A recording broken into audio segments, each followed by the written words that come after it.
ಈ ಕಂಗಳನ್ನು ಕಾಪಾಡು ರೆಪ್ಪೆಗಳು ನೀನೆ, ಈ ತೋಳ್ಗಳಿಗೆ ಬಲ ಕೊಡುವ ರೆಕ್ಕೆಗಳು ನೀನೆ, ನನ್ನೆದೆಯ ಗುಂಡಿಗೆಯ ಗಟ್ಟಿತನ ನೀನೆ, ನಾನಾಡೋ ನುಡಿಗಳಲ್ಲಿ ದಿಟ್ಟತನ ನೀನೆ.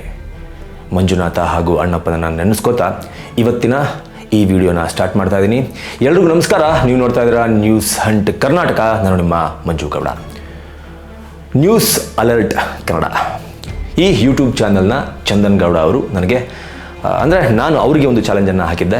ಕಾಪಿರೈಟ್ ಫ್ರೀ ಮಾಡಿಕೊಡಿ, ನೀವು ಧರ್ಮಸ್ಥಳದ ಕೇಸ್ನ ವಿಚಾರದಲ್ಲಿ ಯಾವೆಲ್ಲ ರೀತಿಯ ಸುಳ್ಳುಗಳನ್ನು ಹೇಳಿದ್ದೀರಾ ಅನ್ನೋದನ್ನು ಸಾಕ್ಷಿ ಸಮೇತ ಜನರ ಮುಂದೆ ಇಡ್ತೀನಿ ಅಂತ. ಅದೇ ಈ ವಿಡಿಯೋ, ಅದೇ ಸಾಕ್ಷಿ ಸಮೇತ ಆ ಚಾಲೆಂಜನ್ನು ಅಕ್ಸೆಪ್ಟ್ ಮಾಡಿಕೊಂಡಿದ್ದಕ್ಕಾಗಿ, ವಿಡಿಯೋದಲ್ಲಿ ಹೇಳಿದ್ದಕ್ಕಾಗಿ ನಾನು ಈ ವಿಡಿಯೋದಲ್ಲಿ ಅವರ ವಿಡಿಯೋಗಳನ್ನು ಬಳಸಿಕೊಂಡು ಇದೀಗ ನಿಮ್ಮ ಮುಂದೆ ಇಡ್ತಾ ಇದ್ದೀನಿ. ಪಾಯಿಂಟ್ ನಂಬರ್ 1, ಚಂದನ್ ಗೌಡ ಧರ್ಮಸ್ಥಳದ ಕೇಸ್ನಲ್ಲಿ ಇದುವರೆಗೂ ಹೇಳಿರೋದು ಅಷ್ಟೂ ಕೂಡ ಸುಳ್ಳ? ನೋ, ನಾನು ಆ ಮಾತನ್ನು ಹೇಳಲ್ಲ. ಲಾಸ್ಟ್ ವಿಡಿಯೋದಲ್ಲೂ ಈ ಮಾತನ್ನು ಹೇಳಿದ್ದೆ. ಚಂದನ್ ಗೌಡ ಅರ್ಧ ಸತ್ಯ ಅರ್ಧ ಸುಳ್ಳು ಮಾತ್ರ ಹೇಳ್ತಾ ಇದ್ದಾರೆ. ಚಂದನ್ ಗೌಡ ಹೇಳಿರುವಂತಹ ಅಷ್ಟೂ ವಿಡಿಯೋಗಳಲ್ಲಿ, ಧರ್ಮಸ್ಥಳದ ಕೇಸ್ಗೆ ಸಂಬಂಧಪಟ್ಟ ಅಷ್ಟೂ ವಿಡಿಯೋಗಳಲ್ಲಿ ಸುಳ್ಳನ್ನೇ ಹೇಳಿದ್ದಾರೆ ಅಂತ ನಾನು ಒಪ್ಪಲ್ಲ. ಒಂದಷ್ಟು ಸತ್ಯವನ್ನು ಸಹ ಚಂದನ್ ಗೌಡ ಹೇಳಿದ್ದಾರೆ, ಆದರೆ ಸುಳ್ಳನ್ನು ಸಹ ಹೇಳಿದ್ದಾರೆ. ಆದರೆ ಆ ಒಂದು ವಾದವನ್ನು ಚಂದನ್ ಗೌಡ ಒಪ್ಪಿಕೊಳ್ಳೋದೇ ಇಲ್ಲ. ಅದನ್ನು ನಾನು ಒಂದೊಂದಾಗಿ ಹೇಳ್ತಾ ಹೋಗ್ತೀನಿ, ನೋಡ್ತಾ ಹೋಗಿ. ಜುಲೈ 31ನೇ ತಾರೀಕು ಚಂದನ್ ಗೌಡ ಅವರ ಒಂದು ವಿಡಿಯೋವನ್ನು ಯೂಟ್ಯೂಬ್ನಲ್ಲಿ ಅಪ್ಲೋಡ್ ಮಾಡ್ತಾರೆ. ಆ ವಿಡಿಯೋದಲ್ಲಿ ಏನೆಲ್ಲ ಹೇಳಿದ್ದಾರೆ ಮೊದಲು ನೋಡ್ಕೊಂಬಂದ್ಬಿಡಿ. ಎಲ್ರಿಗೂ ನಮಸ್ಕಾರ. ನಮ್ಮ ನ್ಯೂಸ್ ಅಲರ್ಟ್ ಯೂಟ್ಯೂಬ್ ಚಾನಲ್ಗೆ ನಿಮಗೆ ಸ್ವಾಗತ. ನಾನು ಚಂದನ್.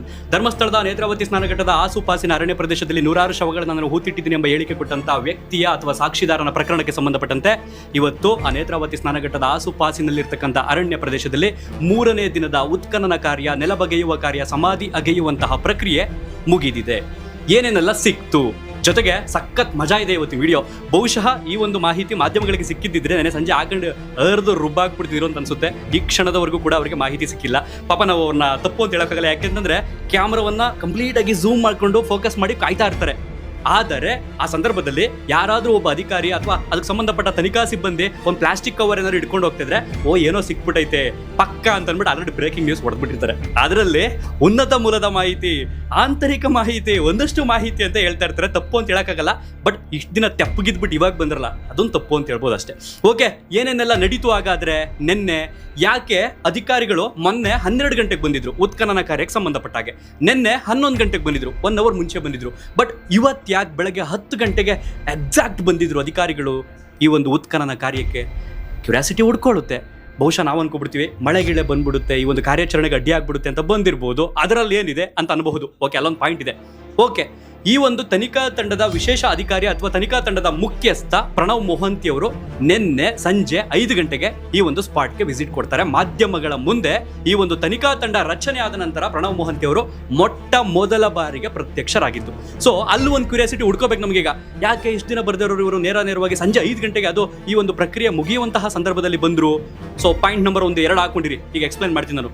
1ನೇ ಪಾಯಿಂಟ್ ನಂಬರ್, ಆಲ್ರೆಡಿ ಮೊನ್ನೆ ಮುಗ್ದೋಗಿತ್ತು, ಇಡೀ ದಿನ ಆಗಿದ್ರು ಏನೂ ಕೂಡ ಸಿಕ್ಕಿರಲಿಲ್ಲ. ಅಧಿಕಾರಿಗಳು ಭೀಮನನ್ನ ಕ್ವಶನ್ ಮೇಲೆ ಕ್ವಶನ್ ಈ ರೀತಿ ಹಾಕಿದ್ರು. ಎಲ್ಲಪ್ಪ ಎಲ್ಲೂ ಸಿಗ್ತಾ ಇಲ್ಲ ಹಾಗೆ ಹೀಗೆ ಅಂತ. ಆತ ಇಲ್ಲ, ಇನ್ನೂ ಆಳ ಬಗಿಬೇಕು ಅಂತ ಹೇಳ್ತಾನೆ. ಸೊ ಮಿನಿ ಹಿಟಾಚಿಯನ್ನು ಕೂಡ ಕರೆಸ್ತಾರೆ, ಏನು ಬಗಿದ್ರು ಕೂಡ ಸಿಗ್ಲಿಲ್ಲ. ನಿನ್ನೆ 11 ಗಂಟೆಗೆ AC ಸ್ಟೆಲ್ಲಾ ವರ್ಗೀಸ್ ಅವರ ನೇತೃತ್ವದಲ್ಲಿ ತನಿಖಾ ತಂಡದ ಅಧಿಕಾರಿಗಳು, ಒಂದಷ್ಟು ಸಿಬ್ಬಂದಿ, ಪೌರ ಕಾರ್ಮಿಕರು ಎಲ್ಲರೂ ಕೂಡ ಸ್ಪಾಟ್ಗೆ ವಿಸಿಟ್ ಮಾಡ್ತಾರೆ ಬೆಳಗ್ಗೆ 11 ಗಂಟೆಗೆ. ಆ ಸಂದರ್ಭದಲ್ಲಿ ನಂಬರ್ 2 ಗುಂಡಿ ಆಗಿದ್ದಾರೆ, ಏನೂ ಸಿಗಲ್ಲ. ನಂಬರ್ 3 ಪಾಯಿಂಟ್ ಆಗಿದ್ದಾರೆ, ಏನೂ ಸಿಗಲ್ಲ. ನಂಬರ್ 4 ಆಗಿದ್ದಾರೆ, ಏನೂ ಸಿಗಲ್ಲ. ನಂಬರ್ 5 ಆಗಿದ್ದಂಥ ಸಂದರ್ಭದಲ್ಲಿ ಸಿಕ್ತು ನೋಡಿ. ಯಾಕೆ ಮಾಧ್ಯಮಗಳಿಗಾಗಾದ್ರೆ ಈ ಒಂದು ಸುದ್ದಿ ಸಿಕ್ಕಲಿಲ್ಲ ಅಂತಂದರೆ, ನಿನ್ನೆ ನಡೆದಂತಹ ಆ ಉತ್ಖನನ ಕಾರ್ಯ ಬಂದು ದಟ್ಟವಾದಂಥ ಅರಣ್ಯ ಪ್ರದೇಶದಲ್ಲಿ ನಡೆದಿದ್ರಿಂದ, ನಾನು ನಿನ್ನೆ ಹೇಳಿದ್ದೆ ನಿಮಗೆ ಸ್ಪೆಷಲಿ, ಯಾರಿಗೂ ಕೂಡ ಅಲ್ಲಿ ಏನು ನಡೀತೈತೆ ಅನ್ನೋಂಥದ್ದು ಕಾಣ್ತಿಲ್ಲ. ಎಷ್ಟೋ ಮಾಧ್ಯಮದವರು ಝೂಮ್ ಹಾಕಿ ಪ್ರಯತ್ನವನ್ನು ಪಡ್ತಿದ್ದಾರೆ, ಆದರೆ ಅಲ್ಲಿ ಓಡಾಡುವಂಥದ್ದು ಕಾಣ್ತೈತೆ ಹೊರತು ಇಂಥದ್ದೇ ಸಿಕ್ಕಿದೆ ಅನ್ನೋಂಥದ್ದು ಯಾರಿಗೂ ಕೂಡ ಸ್ಪಷ್ಟವಾದ ಮಾಹಿತಿ ಸಿಕ್ಕಿಲ್ಲ ಅಂತ. ಆದರೆ ಒಂದಷ್ಟು ಮಾಧ್ಯಮಗಳು ಏನಾರೋ ಒಂದು ಸಿಕ್ಬಿಟ್ರೆ ಸಾಕು, ಅವಕ್ಕೆ ಸಿಕ್ಕಿದ್ನ ಒಂದಷ್ಟು ಉನ್ನತ ಮೂಲದ ಮಾಹಿತಿಗಳಿಂದ ನಮಗೆ ಸಿಕ್ಕಿದೆ ಹಾಗೆ ಹೇಗೆ ಅಂತಂದ್ರು. ಬಟ್ ನಿನ್ನೆ 4 ರಿಂದ 5 ಅಸ್ಥಿಪಂಜರಗಳು ಸಿಕ್ಕಿದ್ದಾವೆ, ಯಾರಿಗೂ ಕೂಡ ಮಾಹಿತಿ ಗೊತ್ತಿಲ್ಲ. ಈಗ ನೀವು ಹೇಳ್ಬೋದು, ನೀನೇನಾರು ಸುಳ್ಳು ಹೇಳ್ತದೆ ಗುರು ಅಂತ. ಸುಳ್ಳು ಹೇಳೋದಾಗಿ ನಾನು ನೆನ್ನೆನೇ ಹೇಳ್ಬಿಡ್ತಿದ್ದೆ, 4 ಸಿಕ್ಕವೆ ಅಂತ. ಇಷ್ಟೊಂದೆಲ್ಲ ಕಾಯ್ದೆ ಹೇಳ್ಬೇಕಿತ್ತು ಸಂಜೆ ತನಕ. ಒಂದಷ್ಟು ಆಂತರಿಕ ಮಾಹಿತಿ ಅಥವಾ ಅಲ್ಲಿ ಸ್ಥಳೀಯ ಮಾಹಿತಿಗಳ ಪ್ರಕಾರ ನಿನ್ನೆ ಸಿಕ್ಕಿರ್ತಕ್ಕಂಥದ್ದು 4 ರಿಂದ 5 ಅಸ್ಥಿಪಂಜರಗಳ ಮೂಳೆಯ ಅವಶೇಷಗಳು. 4 ಆಗಿರ್ಬೋದು, 5 ಆಗಿರ್ಬೋದು, 6 ಆಗಿರ್ಬೋದು, ಗೊತ್ತಿಲ್ಲ. ಬಟ್ ನಿನ್ನೆ ಸಿಕ್ಕಂಥ ಸಂದರ್ಭದಲ್ಲಿ ಈ ಒಂದು ವಿಚಾರವನ್ನ SIT ತನಿಖಾ ತಂಡದ ಮುಖ್ಯಸ್ಥರಾದಂಥ ಪ್ರಣವ್ ಮೊಹಂತಿಯರಿಗೆ ತಿಳಿಸಿದ್ರಿಂದ ಆ ಒಂದು ಸ್ಪಾಟ್ಗೆ ಅವರು ಇಮಿಡಿಯೇಟ್ ಬರ್ತಾರೆ. ಬಂದಂಥವರು ಅದೆಲ್ಲವನ್ನು ಕೂಡ ಪರಿಶೀಲನೆ ಮಾಡ್ಕೊಂಡು ಎತ್ಕೊಂಡು ಹೋಗ್ತಾರೆ. ಡಾಗ್ ಸ್ಕ್ವಾಡ್ ಬರುತ್ತೆ. ಅದಾದ ನಂತರ ಹಿಟಾಚಿ ಕೂಡ ನೆನ್ನೆನೂ ಕೂಡ ಇರುತ್ತೆ ಈ ಒಂದು ಸ್ಥಳ ಅಗೆಯುವಂತಹ ಪ್ರಕ್ರಿಯೆಯಲ್ಲಿ. ಅದಾದ ನಂತರ 6 ಗಂಟೆಗೆ ಎಕ್ಸಾಕ್ಟ್ ಆಗಿ ಕೆಲಸವನ್ನು ಮುಗಿಸ್ಕೊಂಡು ಅಲ್ಲಿಂದ ಎಕ್ಸಿಟ್ ಆಗ್ತಾರೆ. ಇವತ್ತು ಬೆಳಗ್ಗೆ 10 ಗಂಟೆಗೆ ಈ ಒಂದು ತನಿಖಾ ತಂಡದ ಸಿಬ್ಬಂದಿ, ಪೌರ ಕಾರ್ಮಿಕರು ಎಲ್ಲರೂ ಕೂಡ ಬರ್ತಾರೆ. ಅಲ್ಲೇ ಪಾಯಿಂಟ್ ಹುಡ್ಕೊಂಡಿದ್ದು ನಮಗೆ ಏನು ಅಂತಂದ್ರೆ, ಆಲ್ರೆಡಿ ನಮಗೆ ನಿನ್ನೆನೆ 4 ಅವಶೇಷಗಳು ಸಿಕ್ಕಿದಾವೆ, 4 ಬಾಡಿಗೆ ಸಂಬಂಧಪಟ್ಟ ಮೂಳೆಗಳು ಸಿಕ್ಕಿದಾವೆ ಅಂತಂದ್ರೆ ಇವತ್ತು ಬೇಗ ಹೋದ್ರೆ ಇನ್ನೂ ಸಿಗುತ್ತವೆ ಅನ್ನುವಂಥದ್ದೊಂದು ಮಾಹಿತಿ ಅರ್ಥ ಆಗ್ಬಿಡುತ್ತೆ. ಎಸ್, ಇಲ್ಲಿ ಸ್ವತಃ ಚಂದನ್ ಗೌಡರೇ ಹೇಳುವ ಪ್ರಕಾರ ಪಾಯಿಂಟ್ ನಂಬರ್ 5ರಲ್ಲಿ 4 ಅಸ್ಥಿ ಪಂಜರಗಳು ಸಿಕ್ಕಿದೆ, 5 ಅಸ್ಥಿ ಪಂಜರಗಳು ಸಿಕ್ಕಿದೆ. ಎಲ್ಲಿ ಸಿಕ್ಕಿದೆ ಚಂದನ್ ಗೌಡ? ಬಾಯ್ ಬಿಟ್ರೆ ಸಾಕ್ಷಿ ಸಾಕ್ಷಿ ಸಾಕ್ಷಿ ಅಂತ ಬಡ್ಕೊಳ್ಳೋ ಚಂದನ್ ಗೌಡ, ಎಲ್ಲಿದೆ ಸಾಕ್ಷಿ? ಇದಕ್ಕೆ ಹೆಂಗೆ ಹೇಳಿದ್ರಿ ನೀವು ಇದನ್ನ? 5ನೇ ಪಾಯಿಂಟ್ನಲ್ಲಿ 4 ಅಸ್ಥಿ ಪಂಜರ ಸಿಕ್ಕಿದೆ, 5 ಅಸ್ಥಿ ಪಂಜರ ಸಿಕ್ಕಿದೆ. ಮಾಧ್ಯಮಗಳಿಗೆ ಯಾರಿಗೂ ಗೊತ್ತಾಗದೇ ಇರುವಂತಹ ಮಾಹಿತಿ ಚಂದನ್ ಗೌಡಂಗೆ ಗೊತ್ತಾಗ್ಬಿಡ್ತು. ಅಲ್ಲಿಯ ಸ್ಥಳೀಯ ಮೂಲಗಳ ಮಾಹಿತಿಯ ಪ್ರಕಾರ, ಮತ್ತೊಂದು ಮಾಹಿತಿಯ ಪ್ರಕಾರ ಹೆಂಗ್ ಸಿಕ್ತು? ಎಲ್ಲಿದೆ proof? Where is the bloody proof man? ಎಲ್ಲಿದೆ ಪ್ರೂಫು? ಇಲ್ಲ ಅಲ್ಲ? ನಮ್ಮ ಹತ್ರ ಪ್ರೂಫ್ ಕೇಳ್ತೀರಾ? ಇಷ್ಟು ದಿನ ಮಾಡ್ಕೊಂಬಂದ್ರಲ್ಲ, ಏನು ಕೊಟ್ಟಿದ್ರಿ ಪ್ರೂಫು? 5 ಮೂಳೆ ಸಿಕ್ತು ಅಂತ ಹೇಳಿದ್ರಲ್ಲ, ಮತ್ತೆ ಪ್ರಣಬ್ ಮೊಹಂತಿ ಅವರು ಹಿಂದಿನ ದಿನ ಇಷ್ಟೊತ್ತಿಗೆ ಬಂದಿದ್ದು ಯಾಕೆ ಅಂತ ಗೊತ್ತಾ? ನೆಕ್ಸ್ಟ್ ಡೇ ಮಾರ್ನಿಂಗ್ 10 ಗಂಟೆಗೆ ಕರೆಕ್ಟಾಗಿ ಬಂದಿದ್ದು ಯಾಕೆ ಅಂತ ಗೊತ್ತಾ? ಪ್ರಣಬ್ ಮೊಹಂತಿ ಅವರು ಚಂದನ್ ಗೌಡಂಗೆ ಫೋನ್ ಮಾಡಿಬಿಟ್ಟು 5ನೇ ಪಾಯಿಂಟಲ್ಲಿ ಇಷ್ಟು ಅಸ್ಥಿ ಪಂಜರ ಸಿಕ್ತು, ಅದಕ್ಕೆ ಹಿಂದಿನ ದಿನಾನು ಬಂದೆ, ನೆಕ್ಸ್ಟ್ ಡೇ ಮಾರ್ನಿಂಗ್ 10 ಗಂಟೆಗೂ ಬಂದೆ ಅಂತ ಫೋನ್ ಮಾಡಿ ಹೇಳಿದ್ರಾ ಸ್ವಾಮಿ? ಫೋನ್ ಮಾಡಿ ಹೇಳಿದ್ರಾ? ಇದೇ ಇಂಡಿಯಾ ಟುಡೇನಲ್ಲಿ ನಾನು ಈ ಮಾತನ್ನ ನಾನು ಯಾಕೆ ಹೇಳ್ತೀನಿ? 5ನೇ ಪಾಯಿಂಟ್ನಲ್ಲಿ ಏನೂ ಸಿಕ್ಕಿಲ್ಲ, ಸಿಕ್ಕಂತಹ ಕಳೆ ಬರಹಗಳ ಸಂಖ್ಯೆ 0. ಇದು ನಾನು ಯಾಕೆ ಹೇಳ್ತೀನಿ? ನಿನ್ನ ಹತ್ರ ಏನು ಸಾಕ್ಷಿ ಇದೆ ಅಂತ ನೀವು ಕೇಳ್ಬೋದು. ಇಂಡಿಯಾ ಟುಡೇನಲ್ಲಿ ಇದೇ ಚಿನ್ನಯ್ಯ ಕೊಟ್ಟಿರುವಂತಹ ಸಂದರ್ಶನದಲ್ಲಿ ಹೇಳ್ಕೊಂಡಿದ್ದಾನೆ, ಹೋಗಿ ನೋಡಿ. 6ನೇ ಪಾಯಿಂಟ್ನಲ್ಲಿ ಮಾತ್ರ ಮೂಳೆ ಸಿಕ್ಕಿರೋದು, ಗುಂಡಿಯನ್ನ ಬಗೆಯುವಂತಹ ಸಂದರ್ಭದಲ್ಲಿ. 5ನೇ ಪಾಯಿಂಟ್ನಲ್ಲಿ ಏನೂ ಸಿಕ್ಕಿಲ್ಲ ಅಂತ ಸ್ವತಃ ಚಿನ್ನಯ್ಯನೇ ಅಫಿಷಿಯಲ್ ಆಗಿ ಇಂಡಿಯಾ ಟುಡೇ ಮುಂದೆ ಒಪ್ಕೊಂಡಿದ್ದಾನೆ. ಸೊ ಅಲ್ಲೇ ನಿಂತು ಗುಂಡಿಯನ್ನ ಅಗಿಸಿದಂತಹ ಚಿನ್ನಯ್ಯನಿಗೆ ಸಿಗದೇ ಇರುವಂತಹ 4 ಅಸ್ಥಿ ಪಂಜರಗಳು ಚಂದನ್ ಗೌಡರಿಗೆ ಎಲ್ಲಿಂದ ಸಿಕ್ಬಿಡ್ತು? ಚಂದನ್ ಗೌಡರಿಗೆ ಹೇಳಬೇಕು. ಚಂದನ್ ಗೌಡರಿಗೆ ಆನ್ಸರ್ನ ಏನ್ ಟೈಮ್ ಲೈನ್ ಸಮೇತ ಇಲ್ಲಿ ಹೆಂಗೆ ಗೊತ್ತಾಯ್ತು ಚಂದನ್ ಗೌಡ್ರೆ? ಬಾಯ್ ಬಿಟ್ರೆ ನೀವು ಒಬ್ಬ ಜರ್ನಲಿಸ್ಟ ಅಂತ ಕೇಳೋ ನೀವುಗಳು ತಾವು ಜರ್ನಲಿಸ್ಟಾ?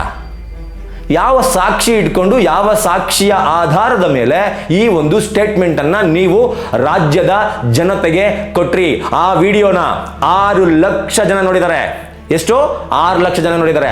6 ಲಕ್ಷ ಜನಕ್ಕೆ ಚಂದನ್ ಗೌಡ ಮಾಡಿದ್ದು ಮಿಸ್ಲೀಡ್ ಮಾಡಿದ್ದು ಚಂದನ್ ಗೌಡ. ಕೇಳಬಾರ್ದಾ? 4 ಅಸ್ಥಿ ಪಂಜರ ಸಿಕ್ತು, ಅಷ್ಟು ಸಿಕ್ತು, ಇಷ್ಟು ಸಿಕ್ತು, ಅದ್ರ ಜೊತೆಗೆ 16 ಮೂಳೆಗಳು ಸಿಕ್ತು. ಹೆಂಗೆ ಸಾಧ್ಯ ಚಂದನ್ ಗೌಡಂಗೆ ಇದು ಗೊತ್ತಾಗಕ್ಕೆ? ಇಲ್ಲಿವರೆಗೂ ಚಂದನ್ ಗೌಡ ಧರ್ಮಸ್ಥಳದ ಕೇಸ್ ವಿಚಾರವಾಗಿ ಗ್ರೌಂಡ್ ರಿಪೋರ್ಟ್ ಮಾಡ್ಕೊಂಬರಕ್ಕೆ ಹೋಗಿರೋದು ಕೇವಲ 2 ದಿನ. ಅಲ್ಲಿಗೆ ಹೋಗಿ ವಾಪಸ್ ಬಂದಂತಹ ಚಂದನ್ ಗೌಡಂಗೆ ಇಷ್ಟೆಲ್ಲ ಸತ್ಯ ಗೊತ್ತಾಗುತ್ತೆ ಅನ್ನೋದಾದ್ರೆ, ಮೇನ್ ಸ್ಟ್ರೀಮ್ ಮೀಡಿಯಾಗಳು ಈ ಕೇಸ್ ಸ್ಟಾರ್ಟ್ ಆದಾಗಿಂದ ಇವತ್ತಿನವರೆಗೂ ಅಲ್ಲೇ ಇದೆ. ಅವ್ರಿಗೆ ಯಾಕೆ ಗೊತ್ತಾಗಬಾರ್ದು ಅವ್ರಿಗೆ? ಈ ವಿಡಿಯೋ ಲಿಂಕ್ನ ನಾನು ಡಿಸ್ಕ್ರಿಪ್ಷನ್ ಬಾಕ್ಸ್ ಅಲ್ಲಿ ಹಾಕಿದ್ದೀನಿ. ಹೋಗಿ ಈ ವಿಡಿಯೋನ ಸ್ಟಾರ್ಟಿಂಗ್ ಇಂದ ಎಂಡಿಂಗ್ ವರೆಗೂ ನೋಡಿ. ಈ ಕಂಪ್ಲೀಟ್ ವಿಡಿಯೋದಲ್ಲಿ ಚಂದನ್ ಗೌಡ ಯಾವ ರೀತಿ ಪಬ್ಲಿಕ್ ಅನ್ನ ಮಿಸ್ಲೀಡ್ ಮಾಡಿದ್ದಾರೆ ಅಂತ SIT ಇದ್ರ ಕಡೆ ಗಮನ ಹರಿಸಬೇಕು.